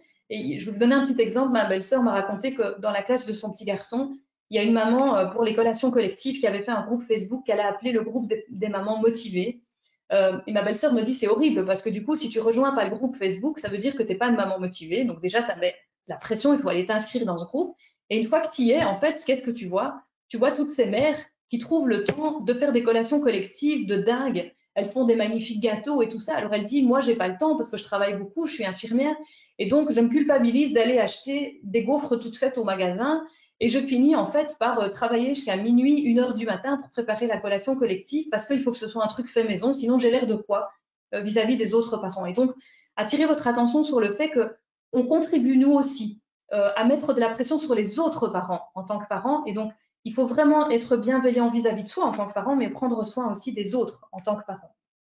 Alors, la parentalité positive, hein, tout ce qu'on entend autour de qu'est-ce que c'est cette norme de la parentalité positive, chaleur, soutien, bienveillance, blablabla, enfin tous ces 10 commandements que vous connaissez autour de la parentalité positive et qu'on nous assène à travers des conférences, des livres, des blogs, des publications sur Facebook, etc. C'est très bien, mais il faut la concevoir comme un phare, c'est-à-dire en fait comme une sorte de point de repère dont on sait très bien qu'on ne peut pas l'atteindre H24, 7 jours sur 7, parce que cette norme, elle est extrêmement exigeante. Et ce n'est pas possible d'être un parent parfait, un parent positif 24 heures sur 24, 7 jours sur 7. Et donc, elle doit agir comme un phare, comme un point de repère, comme quelque chose qui nous guide quand on se demande quelle est la direction à prendre, mais certainement pas comme une injonction vis-à-vis de laquelle on va se mesurer sans cesse jour après jour. Autre conseil que je peux vous donner, c'est si vous vous sentez un peu épuisé ou si vous travaillez avec des parents qui sont un peu épuisés, c'est vous amener à choisir vos combats. Et une façon assez simple de le faire, c'est finalement de faire le planning de sa semaine avec 2 petites colonnes en se disant qu'est-ce qui me nourrit en tant que parent et puis qu'est-ce qui me coûte, qu'est-ce qui m'épuise. Et une fois que vous aurez fait ça, peut-être que vous aurez l'explication pourquoi vous êtes épuisé, parce que vous aurez mis beaucoup plus de choses dans la colonne de ce qui vous épuise et pas assez de choses dans la colonne de ce qui vous nourrit. C'est une façon d'approcher ce mécanisme de balance, de se dire en fait, est-ce que j'ai assez de ressources pour faire face à tout ce qui me plombe en tant que parent et est-ce que dans la colonne de ce qui s'épuise, est-ce qu'il n'y a pas des choses que momentanément en tout cas, je peux soit supprimer, soit alléger et est-ce que dans la colonne de ce qui me nourrit, de ce qui me fait du bien en tant que parent, est-ce qu'il n'y a pas des choses que je peux ajouter? Et bien sûr que ce que chacun mettra dans ces 2 colonnes, c'est très personnel. Hein. Ça, personne ne peut le dire, c'est vraiment un travail qu'on doit faire pour soi. Autre conseil, c'est considérer la parentalité comme une épargne à long terme. C'est-à-dire que tous les jours, en tant que parent, on va épargner des petites choses pour nos enfants et parfois, ce n'est pas grand-chose. Et ce n'est pas grave parce que être parent, c'est un long job. Et un jour, ça payera. Et donc, il n'y a pas à se culpabiliser si un jour, on a moins donné à ses enfants, si un jour, on a été moins dispo, si un jour, on a été moins bien, si un jour, on a été moins parfait. Voilà, parce que la parentalité, c'est une épargne à long terme. Et un jour, ça payera. Voilà, tout ce que vous faites pour vos enfants, toutes ces petites choses au quotidien que vous faites pour que vos enfants soient bien, soient heureux, s'épanouissent, eh bien, un jour, ça payera. Alors, pour ceux qui ont la chance d'élever leurs enfants avec un conjoint, c'est renforcer l'équipe parentale. Parce qu'on voit bien qu'être parent aujourd'hui, c'est une mission qui peut être lourde, qui est pleine de responsabilités, où on vous demande d'optimiser le développement de votre enfant, d'être très disponible sur le plan émotionnel, par exemple.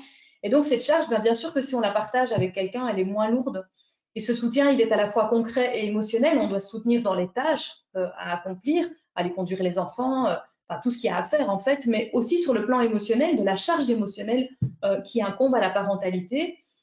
Et donc, renforcer la coparentalité, travailler à deux, main dans la main, même quand on est séparé au fait, ou même quand on est une famille recomposée, c'est vraiment extrêmement important de ne pas s'isoler en tant que parent, de ne pas penser qu'on va pouvoir faire cette tâche seul. Et si on n'a pas la chance d'avoir un conjoint, eh bien, il ne faut pas hésiter à s'entourer de personnes bienveillantes, les parrains, les marraines, des amis, des voisins, des parents, de copains de l'école, etc., qui vont pouvoir vous aider à un moment donné à former une équipe parentale, une équipe d'adultes en fait qui entourent l'enfant. Ne pas hésiter quand on n'est pas bien, ou même quand on est bien d'ailleurs, à exprimer ses besoins et quitter un peu cette illusion de transparence que, bah oui, mais forcément, les autres vont voir que je ne vais pas bien. Ben non, en fait, c'est pas toujours aussi clair. Hein. Ce qui est clair dans votre tête, les besoins que vous ressentez, ils sont parfois interprétés subjectivement par l'entourage, par le conjoint, par les enfants eux-mêmes d'une façon très différente. Et donc, c'est parfois important de dire « j'ai besoin de ». Par exemple, quand je vais donner le bain tous les soirs, c'est un moment où les enfants sont difficiles, j'ai besoin que tu viennes m'aider, j'aimerais que tu sois présent avec moi dans la salle de bain. Et ça, exprimer ses besoins de cette façon-là, de façon non violente, en s'exprimant en jeu et en exprimant des besoins, c'est très différent que de dire, par exemple, t'es jamais là quand j'ai besoin de toi. Parce que ça, évidemment, peut-être que le message derrière, pour vous, il est le même, mais pour le conjoint, bah, il ne peut pas comprendre que vous avez envie ou besoin qu'il vous accompagne au moment des besoins, du bain, pardon. Alors, un autre conseil qu'on peut donner, c'est de travailler ses pratiques parentales, non pas pour en faire plus, mais pour faire les choses autrement, en y mettant moins d'énergie, moins de stress. Tout à l'heure, je vous ai donné l'exemple des pratiques inconsistantes. Eh bien, déjà, devenir plus consistant avec les enfants, qu'un oui soit un oui, qu'un non soit un non, ça diminue le stress dans la famille. Avoir des réactions qui visent un apaisement plutôt que des escalades. Hein, quand votre enfant se met à s'énerver, bah, s'énerver plus, et puis lui s'énerve plus, puis lui s'énerve plus. Ces mouvements d'escalade, bah, c'est quelque chose qui va amener beaucoup de stress dans la famille. Et donc, avoir des réactions qui sont proportionnelles et apaisantes, c'est quelque chose qui va beaucoup contribuer à diminuer le stress dans la famille. Autre conseil important, et ce sera le dernier que je vais vous livrer, c'est d'être attentif, d'augmenter les moments de qualité. Alors, les moments de qualité, c'est quoi? Bien, en fait, on fait beaucoup de choses pour nos enfants et nos enfants font beaucoup de choses pour nous, mais souvent, ce n'est pas de moments de qualité. Par exemple, vous savez par exemple que faire des jeux de société, c'est bon pour le développement de l'enfant et donc très scrupuleusement, vous en avez acheté pour Saint-Nicolas, pour Noël. Et puis, très scrupuleusement, vous vous mettez plusieurs fois par semaine à faire des jeux de société avec vos enfants, mais dans les faits, ça ne vous amuse pas du tout et vous prenez sur vous. Alors ça, ce n'est pas des moments de qualité. À l'inverse, vos enfants, des fois, quand vous dites « Ah, je vais vous emmener au musée », ben, ils vous suivent, mais 3 fois sur l'après-midi, ils vous disent « C'est quand que c'est fini ?» parce que tout ce qu'ils rêvent, c'est d'être au jardin en train de jouer avec les voisins. Et donc, un moment de qualité, ben, c'est un moment où tous les deux, le parent et l'enfant, on fait quelque chose ensemble et on prend son pied à deux. On est heureux tous les deux et on est vraiment dans une communion émotionnelle. On partage les mêmes émotions positives. Et donc, ce qu'on va aimer faire avec un enfant ou avec un autre enfant, ce qu'un parent aime faire, c'est des choses qui sont très différentes d'un parent à l'autre, mais quand on se sent épuisé, vraiment, soigner le plaisir d'être parent, c'est quelque chose qui va vous éviter de tomber en burn-out, puisqu'on a vu que la perte de plaisir, c'est un symptôme du burn-out. Voilà, parce que tout ce que vous faites alors que vous détestez le faire, eh bien, ça a un coût. Et donc, ça vient peser du mauvais côté dans votre balance. Alors que si vous privilégiez des activités qui vous font plaisir et qui font plaisir à l'enfant, d'abord, l'enfant va être enthousiaste, vous communiquez des émotions positives que vous allez ressentir, être en communion avec ces émotions-là. Et bien sûr, c'est ressourçant et donc ça vient peser du bon côté dans votre balance. Donc ça, c'est vraiment, vraiment essentiel, vraiment important. Alors, qu'est-ce qu'on peut dire en conclusion? Que le burn-out parental, c'est un trouble spécifique qui est grave, qui a des conséquences néfastes pour le parent, le couple, les enfants. Et c'est un syndrome qui est prévalent, qui est particulièrement prévalent dans notre contexte culturel, dans notre société, qui a tendance à mettre beaucoup la pression sur les parents. Que chaque burn-out parental a son histoire, donc il n'y a pas des groupes à risque. Le burn-out parental, c'est pas juste un truc de maman, c'est pas juste un truc des mamans solo, c'est pas un truc des familles précarisées. C'est quelque chose qui peut toucher tout le monde, dans toutes les couches de la société, puisque je vous ai montré que les facteurs sociodémographiques n'ont pas beaucoup d'importance, et que je vous ai montré aussi que dans la balance, il peut y avoir des choses très différentes d'un parent à l'autre. Et donc, peu importe que vous soyez un parent très éduqué, pas très éduqué, qui travaille pas, qui a beaucoup d'enfants, qui a pas beaucoup d'enfants, ça peut vraiment toucher tout le monde. Et ce que chacun a dans cette balance qui, à un moment donné, penche du mauvais côté, eh bien, c'est très personnel. mais c'est toujours ce même phénomène qu'un parent subit trop de stress en l'absence de ressources pour y faire face. La bonne nouvelle, c'est que le burn-out parental, il peut être traité de façon efficace et qu'on peut aussi le prévenir, et que bien sûr que la prévention, c'est un enjeu majeur pour éviter en fait toutes les conséquences néfastes sur le parent, l'enfant et le conjoint. Alors si à travers tout ce que je viens de vous raconter pendant une bonne heure, ça vous a mis l'eau à la bouche, eh bien je vous invite à consulter nos ouvrages. Celui qui est tout à fait à gauche, il est destiné aux parents, chez Odile Jacob, le burn-out parental, l'éviter et s'en sortir. Et puis il y a 3 ouvrages, dont un qui vient juste de sortir des presses, qui sont destinés aux professionnels qui veulent accompagner les parents en burn-out. Alors si vous m'écoutez et que vous êtes professionnel et que vous avez envie d'en savoir plus, de vous former, eh bien, sachez aussi qu'il y a une formation en ligne qui est disponible et qui vous permet d'être certifié et référencé sur le site internet www.burnoutparental.com, qui comporte plein d'informations utiles pour les parents, pour les professionnels et aussi pour ceux qui font de la recherche, des informations qui sont très régulièrement mises à jour, qui sont gratuites, que vous pouvez consulter et ne pas hésiter à revenir vers nous. Voilà, je vous remercie beaucoup pour votre attention aujourd'hui et je suis disponible pour répondre à vos questions.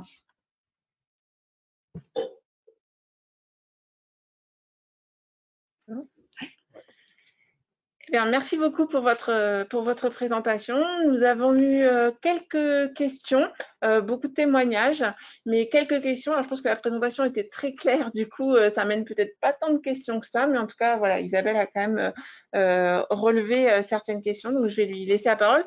Pendant ce temps, vous pouvez toujours continuer à poser vos questions, hein. Il n'y a pas de souci, on les a à l'écran et on prendra soin de les retransmettre. Alors, tout d'abord, il y a déjà des ressentis de personnes, parce que dans les personnes qui écoutent, on a de nombreux parents et aussi de nombreux professionnels. Et au niveau des parents, on a beaucoup de parents qui se sont retrouvés dans le sujet du burn-out. Alors après, est-ce vraiment un burn-out? Donc la question des pressions exercées par l'extérieur, ça leur a beaucoup parlé, ils se sont beaucoup retrouvés dans ça. Pression exercée aussi par le regard de l'école parfois sur les enfants, sur les attentes. Donc il y a aussi beaucoup de ressentis en termes d'épuisement, de culpabilité, de honte de ne pas y arriver. Donc tout ça, ça a été très commenté. Et donc ces parents-là, ont des questions de où pourraient-ils trouver des professionnels, parce que des fois ils expliquent qu'ils en ont parlé à leur médecin ou à leur entourage et qu'ils n'ont pas forcément trouvé une réponse en leur disant que bah non, ça allait passer, enfin comme vous disiez, que c'était un petit peu banalisé. Alors pour des demandes très précises, des personnes qui voudraient se faire accompagner, en tout cas qui en ressentent le besoin, est-ce que vous avez des pistes, parce que tout le monde n'a pas de professionnel la compétence par rapport au burn-out parental? Oui, alors j'ai plusieurs choses à dire. D'abord il est évident que, d'abord que je suis contente que ça ait parlé aux gens, que la pression c'est vraiment une réalité et qu'en effet ça parle à un grand nombre, hein. Je veux dire, il suffit de scroller sur Facebook et vous verrez passer plein de posts qui vont contribuer à bien vous mettre la pression. Et aussi de reconnaître que les professionnels, quand ils ne sont pas formés, ils ont parfois tendance à commettre des erreurs. Par exemple, on a beaucoup de médecins traitants à qui des parents vont se confier, et le premier réflexe, c'est de faire un certificat médical pour les mettre en arrêt de travail. Or ça, c'est en fait le pire qu'on puisse faire, puisque c'est comme dire à quelqu'un qui est en burn-out professionnel, eh ben, tu rentres plus chez toi et puis je t'enferme dans ton bureau. Donc c'est en fait la réaction qui est juste l'inverse de ce qu'il faut avoir, et c'est pas parce que ces gens font mal leur boulot, c'est juste qu'ils sont pas formés. Et donc c'est voilà, notre objectif de former les professionnels, ça c'est vraiment quelque chose qu'on a bien en tête, parce que c'est nécessaire en fait d'avoir des gens qui sont au courant de ce qu'il faut faire, de comment accompagner ces familles, cette réalité aujourd'hui. Alors c'est pour ça qu'on a fait une formation en ligne, parce qu'on était fort sollicités, on peut pas on est aussi des mères de famille, on a une vie, et puis c'est pas possible d'être partout, et c'est pas former 10 professionnels à la fois, c'est compliqué. Donc c'est pour ça que cette formation en ligne existe. Et en fait, il commence à y avoir beaucoup de professionnels en France qui se forment. Donc depuis le mois d'octobre l'année passée, on a formé un peu plus de 600 professionnels un peu partout, en France, au Canada, en Suisse, en Belgique. Et alors ce qu'on fait, c'est référencer les professionnels qui sont formés. Donc sur le site www.burnoutparental.com, Quand on va dans l'onglet parents, il y a un onglet qui s'appelle S'en sortir. Alors, il y a différentes pistes, mais il y a aussi une piste qui est trouver un professionnel près de chez soi.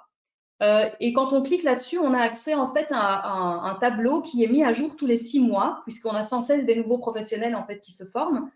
Donc tous les 6 mois, on met ce tableau à jour et ça permet de faire une recherche par région, par code postal, par pays, de façon à identifier, tiens, autour de chez moi, est-ce que j'ai un médecin, une sage-femme, une psychologue, une psychothérapeute qui est formée à la question du burn-out parental. Donc ça, c'est le moyen le plus facile en fait de pouvoir identifier si on a quelqu'un dans les parages qui est formé. Et si les gens qui m'écoutent veulent aller consulter ce tableau, sachez qu'en fait, la nouvelle version, donc on vient de terminer la mise à jour du référencement juste la semaine dernière, on va mettre le nouveau tableau en place dans le courant de la semaine prochaine. Donc, si vous voulez le télécharger, attendez plutôt vendredi prochain. Sinon, vous manquerez en fait tous ceux qui se sont formés sur les 6 derniers mois et ce serait dommage. Donc, attendez vendredi prochain, on est à ce moment. Alors, une autre possibilité aussi, c'est toujours de revenir vers moi et on a quand même une série de collaborateurs qui travaillent aussi sur de la prise en charge en ligne. Alors, c'est pas l'option que moi je préfère d'emblée, mais on a vu pendant le confinement que c'était vraiment mieux que rien. Donc, quand on est vraiment à bout et qu'on n'en peut plus, qu'on n'a personne de formé autour de chez soi, parfois il vaut mieux une consultation en ligne avec quelqu'un qui a l'habitude de faire ça et qui va pouvoir vraiment vous aider en attendant. Voilà, donc on peut faire des consultations online et la crise du Covid nous a montré que c'est pas forcément toujours, c'est pas forcément une mauvaise solution, en tout cas quand on n'en a pas d'autres. Et on a aidé pas mal de gens dans ces situations-là, de cette façon-là. Donc voilà. Mais en tout cas, pas rester seul, parce que c'est la pire des choses en fait.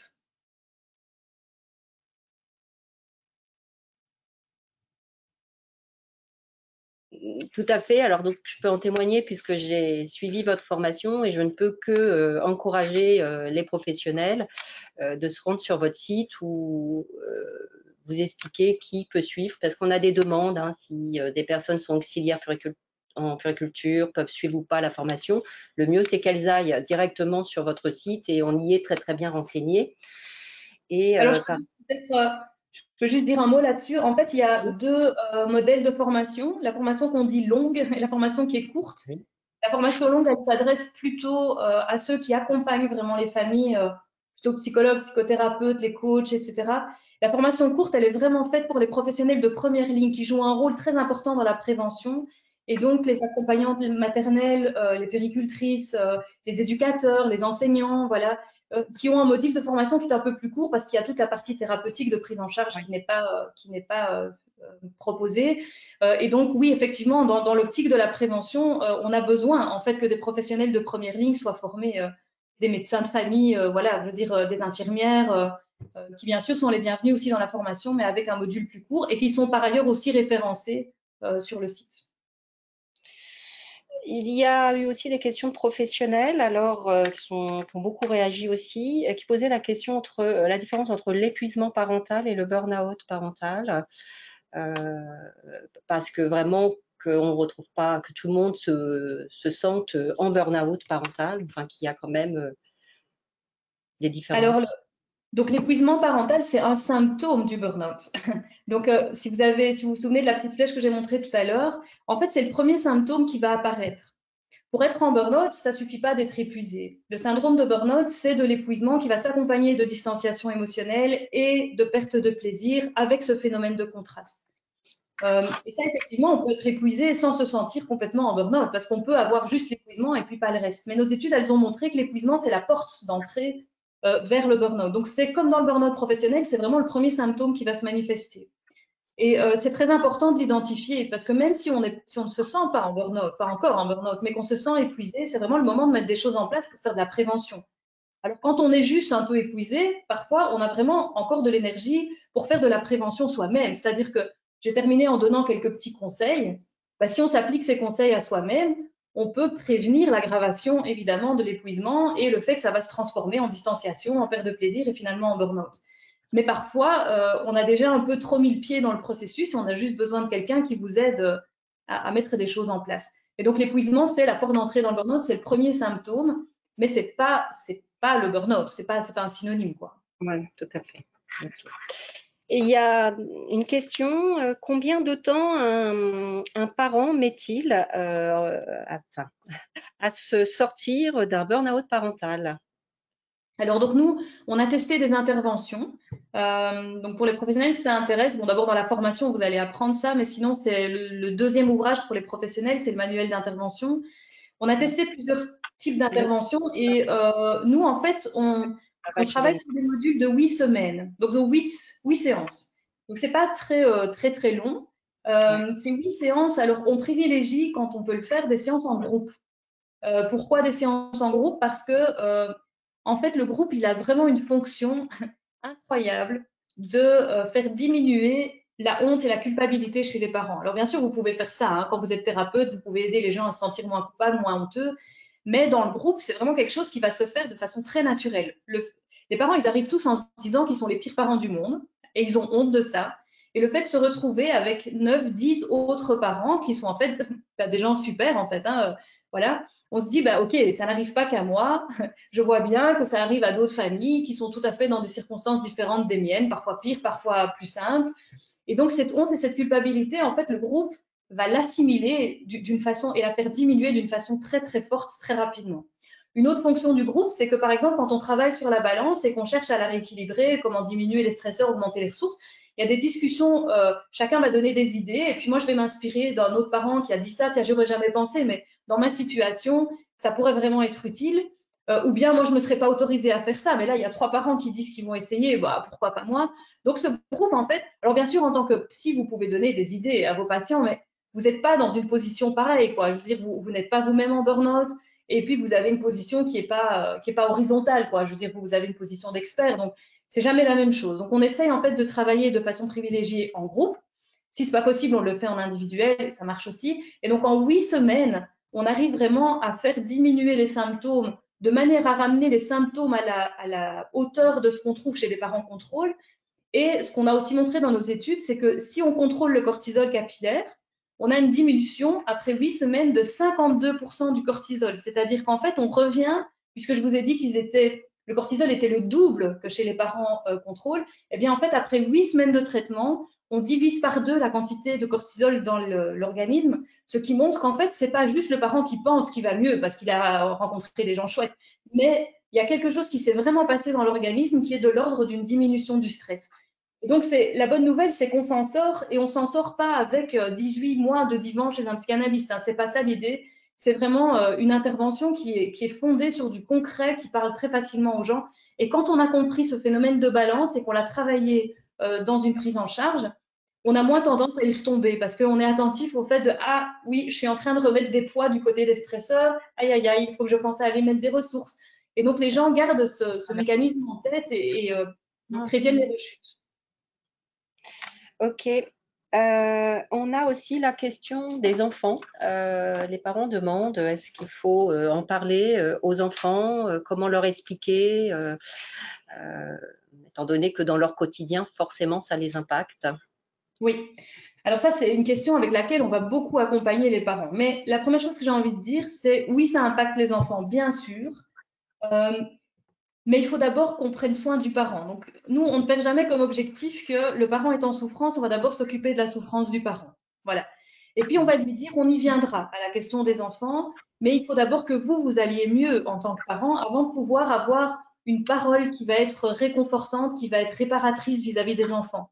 Donc, tant qu'on est trop dans le phénomène de burn-out, il ne faut pas vouloir expliquer trop de choses aux enfants parce que ces symptômes que vous éprouvez vont vous amener, en fait, cette distanciation émotionnelle que vous avez, elle va faire que vous n'êtes pas connecté avec ce qui se passe chez vos enfants. Donc, vous allez dire les choses de manière maladroite et vous allez faire pire que mieux. Donc, il faut d'abord qu'on travaille avec le parent pour diminuer le stress, amener les symptômes à diminuer. Et puis seulement quand le parent va un peu mieux, on va pouvoir avancer sur cette question liée aux enfants. Et on va bien sûr accompagner le parent dans comment on dit les choses en fonction de l'âge de l'enfant, comment on fait en sorte pour ne pas aller trop loin dans ce qu'on dit aux enfants, parce que parfois on va projeter aussi sur les enfants nos propres angoisses. C'est-à-dire qu'en fait, il y a des parents qui disent « Oh, mais moi j'ai dit telle chose à mes enfants, ça va forcément les perturber. » Ben, peut-être que oui, mais peut-être que l'enfant, il a interprété les choses d'une façon très différente. Hein. Et donc, on ne doit pas aller trop au-devant et générer finalement des angoisses chez les enfants. Donc, y aller prudemment et quand c'est nécessaire, on fait alors une séance où on va faire une séance plus systémique, on va accueillir l'enfant, le conjoint, etc., on va pouvoir revenir sur des choses qui ont été vécues en famille, sur la difficulté, la souffrance du parent, mettre des mots dessus. Et donc, voilà, ce qu'on essaye maintenant, par exemple, de faire, c'est d'essayer de... On a le projet d'essayer de travailler avec des illustrateurs de livres pour enfants pour essayer d'avoir des outils qui vont servir de médias pour pouvoir aborder les problèmes du burn-out parental avec les enfants. Voilà, on n'a pas encore trouvé la personne qu'il nous faut, mais c'est en tout cas des projets qui sont en route parce que c'est un vrai besoin, en fait, de savoir quoi faire avec les enfants qui sont impactés. Et je voudrais juste ajouter quelque chose, c'est que en tant que thérapeute, évidemment, ça nous arrive, et heureusement que les parents finissent par se confier sur des actes de violence, de négligence, de maltraitance qu'ils ont eu à l'égard de leurs enfants.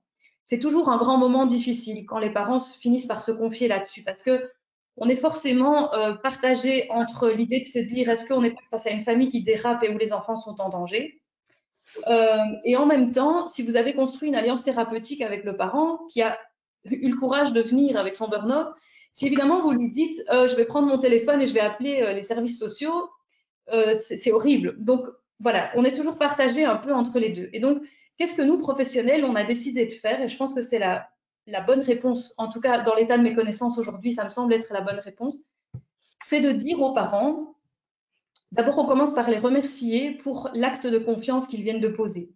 On leur dit, eh bien si vous en êtes arrivé à me confier ça, ce que moi j'en retiens, c'est qu'on a réussi, vous et moi, à installer une alliance qui est tellement forte que vous vous sentez suffisamment respecté dans le lien qui nous unit et que vous avez fait cette démarche qui est difficile, que je vois qui est difficile, de venir me confier ça, et je vous en remercie. Donc on commence par pas casser le parent et on commence aussi par lui dire, je pense qu'en me le disant et la façon dont vous venez de me le confier, c'est parce que vous savez que vous avez transgressé, parce que vous savez que vous avez posé des actes qui ne sont pas permis. Et donc, par cette deuxième chose, on va venir réinstaller l'interdit, la norme, qui est de dire ça, c'est quelque chose qui ne peut pas se passer. Et ensuite, on dit, eh bien, maintenant, ce qu'on va faire ensemble, c'est, dans l'accompagnement que je vais vous proposer, c'est mettre tout en œuvre, vous et moi, pour que plus jamais ce type d'acte ne se repose. Voilà. Vous m'avez confié qu'il est arrivé, on est d'accord tous les deux que ça peut plus se passer. Et ce qu'on va faire ensemble, c'est tout mettre en œuvre pour ne plus que ça arrive, parce que vous-même, vous n'êtes pas désireux que ça arrive. Tous ces parents, ce n'est pas des parents maltraitants. C'est des parents qui ont au contraire été hyper investis et qui s'en veulent à mort d'avoir passé le cap, quoi, d'être négligent ou violent. Donc ça, c'est vraiment, vraiment très important que dans l'accompagnement du parent vis-à-vis de son enfant, que ce soit des choses qui soient adressées. D'accord. Des professionnels ou des personnes demandent quelle est la différence entre le burn-out parental et la dépression. Ok. Alors, tout à l'heure, j'ai dit, bon, c'est passé peut-être un peu vite, mais ce qui caractérise le burn-out, c'est que c'est un trouble contextualisé. Par exemple, les gens qui sont en burn-out professionnel, ils vont vous dire « Ah, mais ma famille, c'est mon havre de paix. Quand c'est le week-end, je souffle. Quand c'est le soir, je souffle. C'est l'endroit où je vais m'apaiser, retrouver vie. » Et bien, dans le burn-out parental, c'est pareil, mais c'est l'inverse. Ils vont vous dire « À moi, heureusement que j'ai mon boulot. Et parfois, je rentre de plus en plus tard. J'espère que mon conjoint a déjà couché les enfants, parce que le but du jeu, c'est de les voir le moins possible. Et je redoute le week-end et je redoute les vacances scolaires, voilà, où je vais devoir me les farcir 24 heures sur 24. Voilà. Et donc, c'est le boulot qui est le havre de paix. Donc, c'est ça qui est un trouble contextualisé. C'est que les symptômes, ils vont s'exprimer dans un contexte particulier et pas ailleurs. Tandis que dans la dépression, c'est un trouble qui est très transversal. Donc, les idées noires que les gens ont, l'envahissement de tristesse, les humeurs négatives, les pensées que votre avenir est bouché, toutes ces choses qui caractérisent la dépression, elles sont transversales. La personne, elle n'a plus d'énergie, ni au travail, ni en famille. Si vous lui téléphonez pour aller boire un verre, elle n'a plus l'énergie de sortir de chez elle. Et donc, c'est un trouble qui envahit toutes les sphères de la vie. Tandis que le burn-out, c'est un burn-out qui est très contextualisé. Parfait. On a encore une question. Est-ce que les carences éducatives connues dans son enfance favorisent-elles le burn-out parental? Alors, je pense que l'histoire personnelle du parent, elle va beaucoup influencer la façon dont on devient parent. Donc, selon les parents qu'on a eus soi-même, comment on a vécu cette enfance, comment est-ce qu'on l'a réinterprétée, comment est-ce qu'on s'est approprié cette histoire, et qu'est-ce qu'on en fait pour être le parent qu'on veut être aujourd'hui. Ça va évidemment jouer dans la balance. Par exemple, tout à l'heure, j'ai donné l'exemple, Ben, si j'ai eu des parents qui m'ont carencé, effectivement, par exemple, peut-être que je vais me dire, en fait, moi, je n'ai vraiment pas le droit à l'erreur avec mes enfants, parce que ça m'a fait tellement souffrir que je ne veux pas être ce parent-là. Et donc, on va se mettre à soi-même une pression terrible d'être un parent parfait, parce qu'on ne veut absolument pas ressembler aux parents qu'on a eus. Vous voyez, donc cette histoire, elle peut vraiment ajouter de la pression à soi. Mais elle peut aussi nous priver d'exemples. C'est-à-dire qu'en fait, c'est parfois difficile de donner ce qu'on n'a soi-même pas reçu. C'est-à-dire qu'en fait, on voit bien qu'on devrait être autrement, mais on n'a pas eu d'exemple de comment faire autrement. Et donc, on est un peu soi-même carencé dans sa parentalité. Et donc, bien sûr que l'histoire personnelle avec sa propre famille, elle vient peser. Mais vous avez vu tout à l'heure dans la balance qu'il y a beaucoup, beaucoup de stresseurs et beaucoup, beaucoup de ressources. Et donc, on a vraiment cette idée qu'on ne va jamais tomber en burn-out juste parce qu'on a eu une histoire personnelle difficile.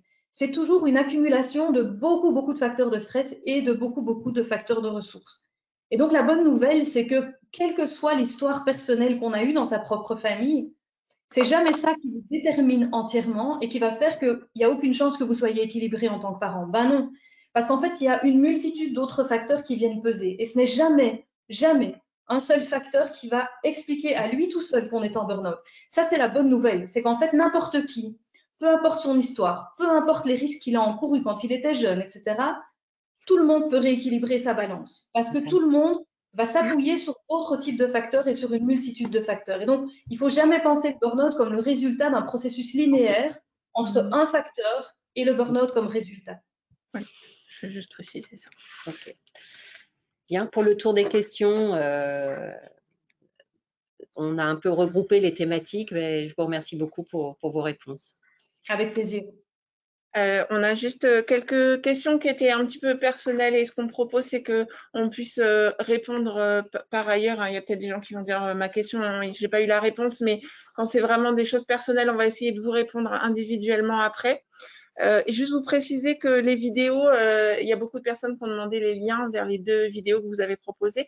Donc, on mettra les vidéos sur le site internet de l'AGLO et la conférence sera également accessible. Voilà. Je vois encore quelques questions. Bon, il y a beaucoup de remerciements, beaucoup de personnes qui vous remercient pour votre conférence, qu'elle est très claire et très précise. Ça leur a apporté beaucoup d'éclaircissements. Voilà. Merci, avec plaisir. Voilà, bah écoutez, on va s'arrêter là. En tout cas, on essaye de répondre après. Et puis, on vous remercie beaucoup pour votre présence. Vraiment, c'était une chance de vous avoir. Et puis, ben, on vous souhaite à tous un très bon week-end.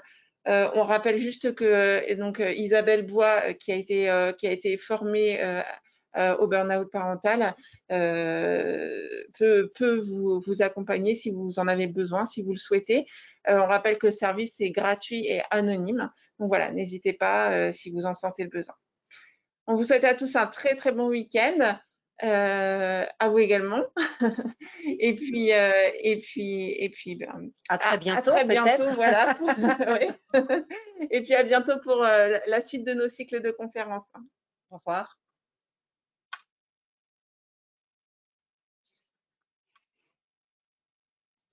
T'as coupé le son ?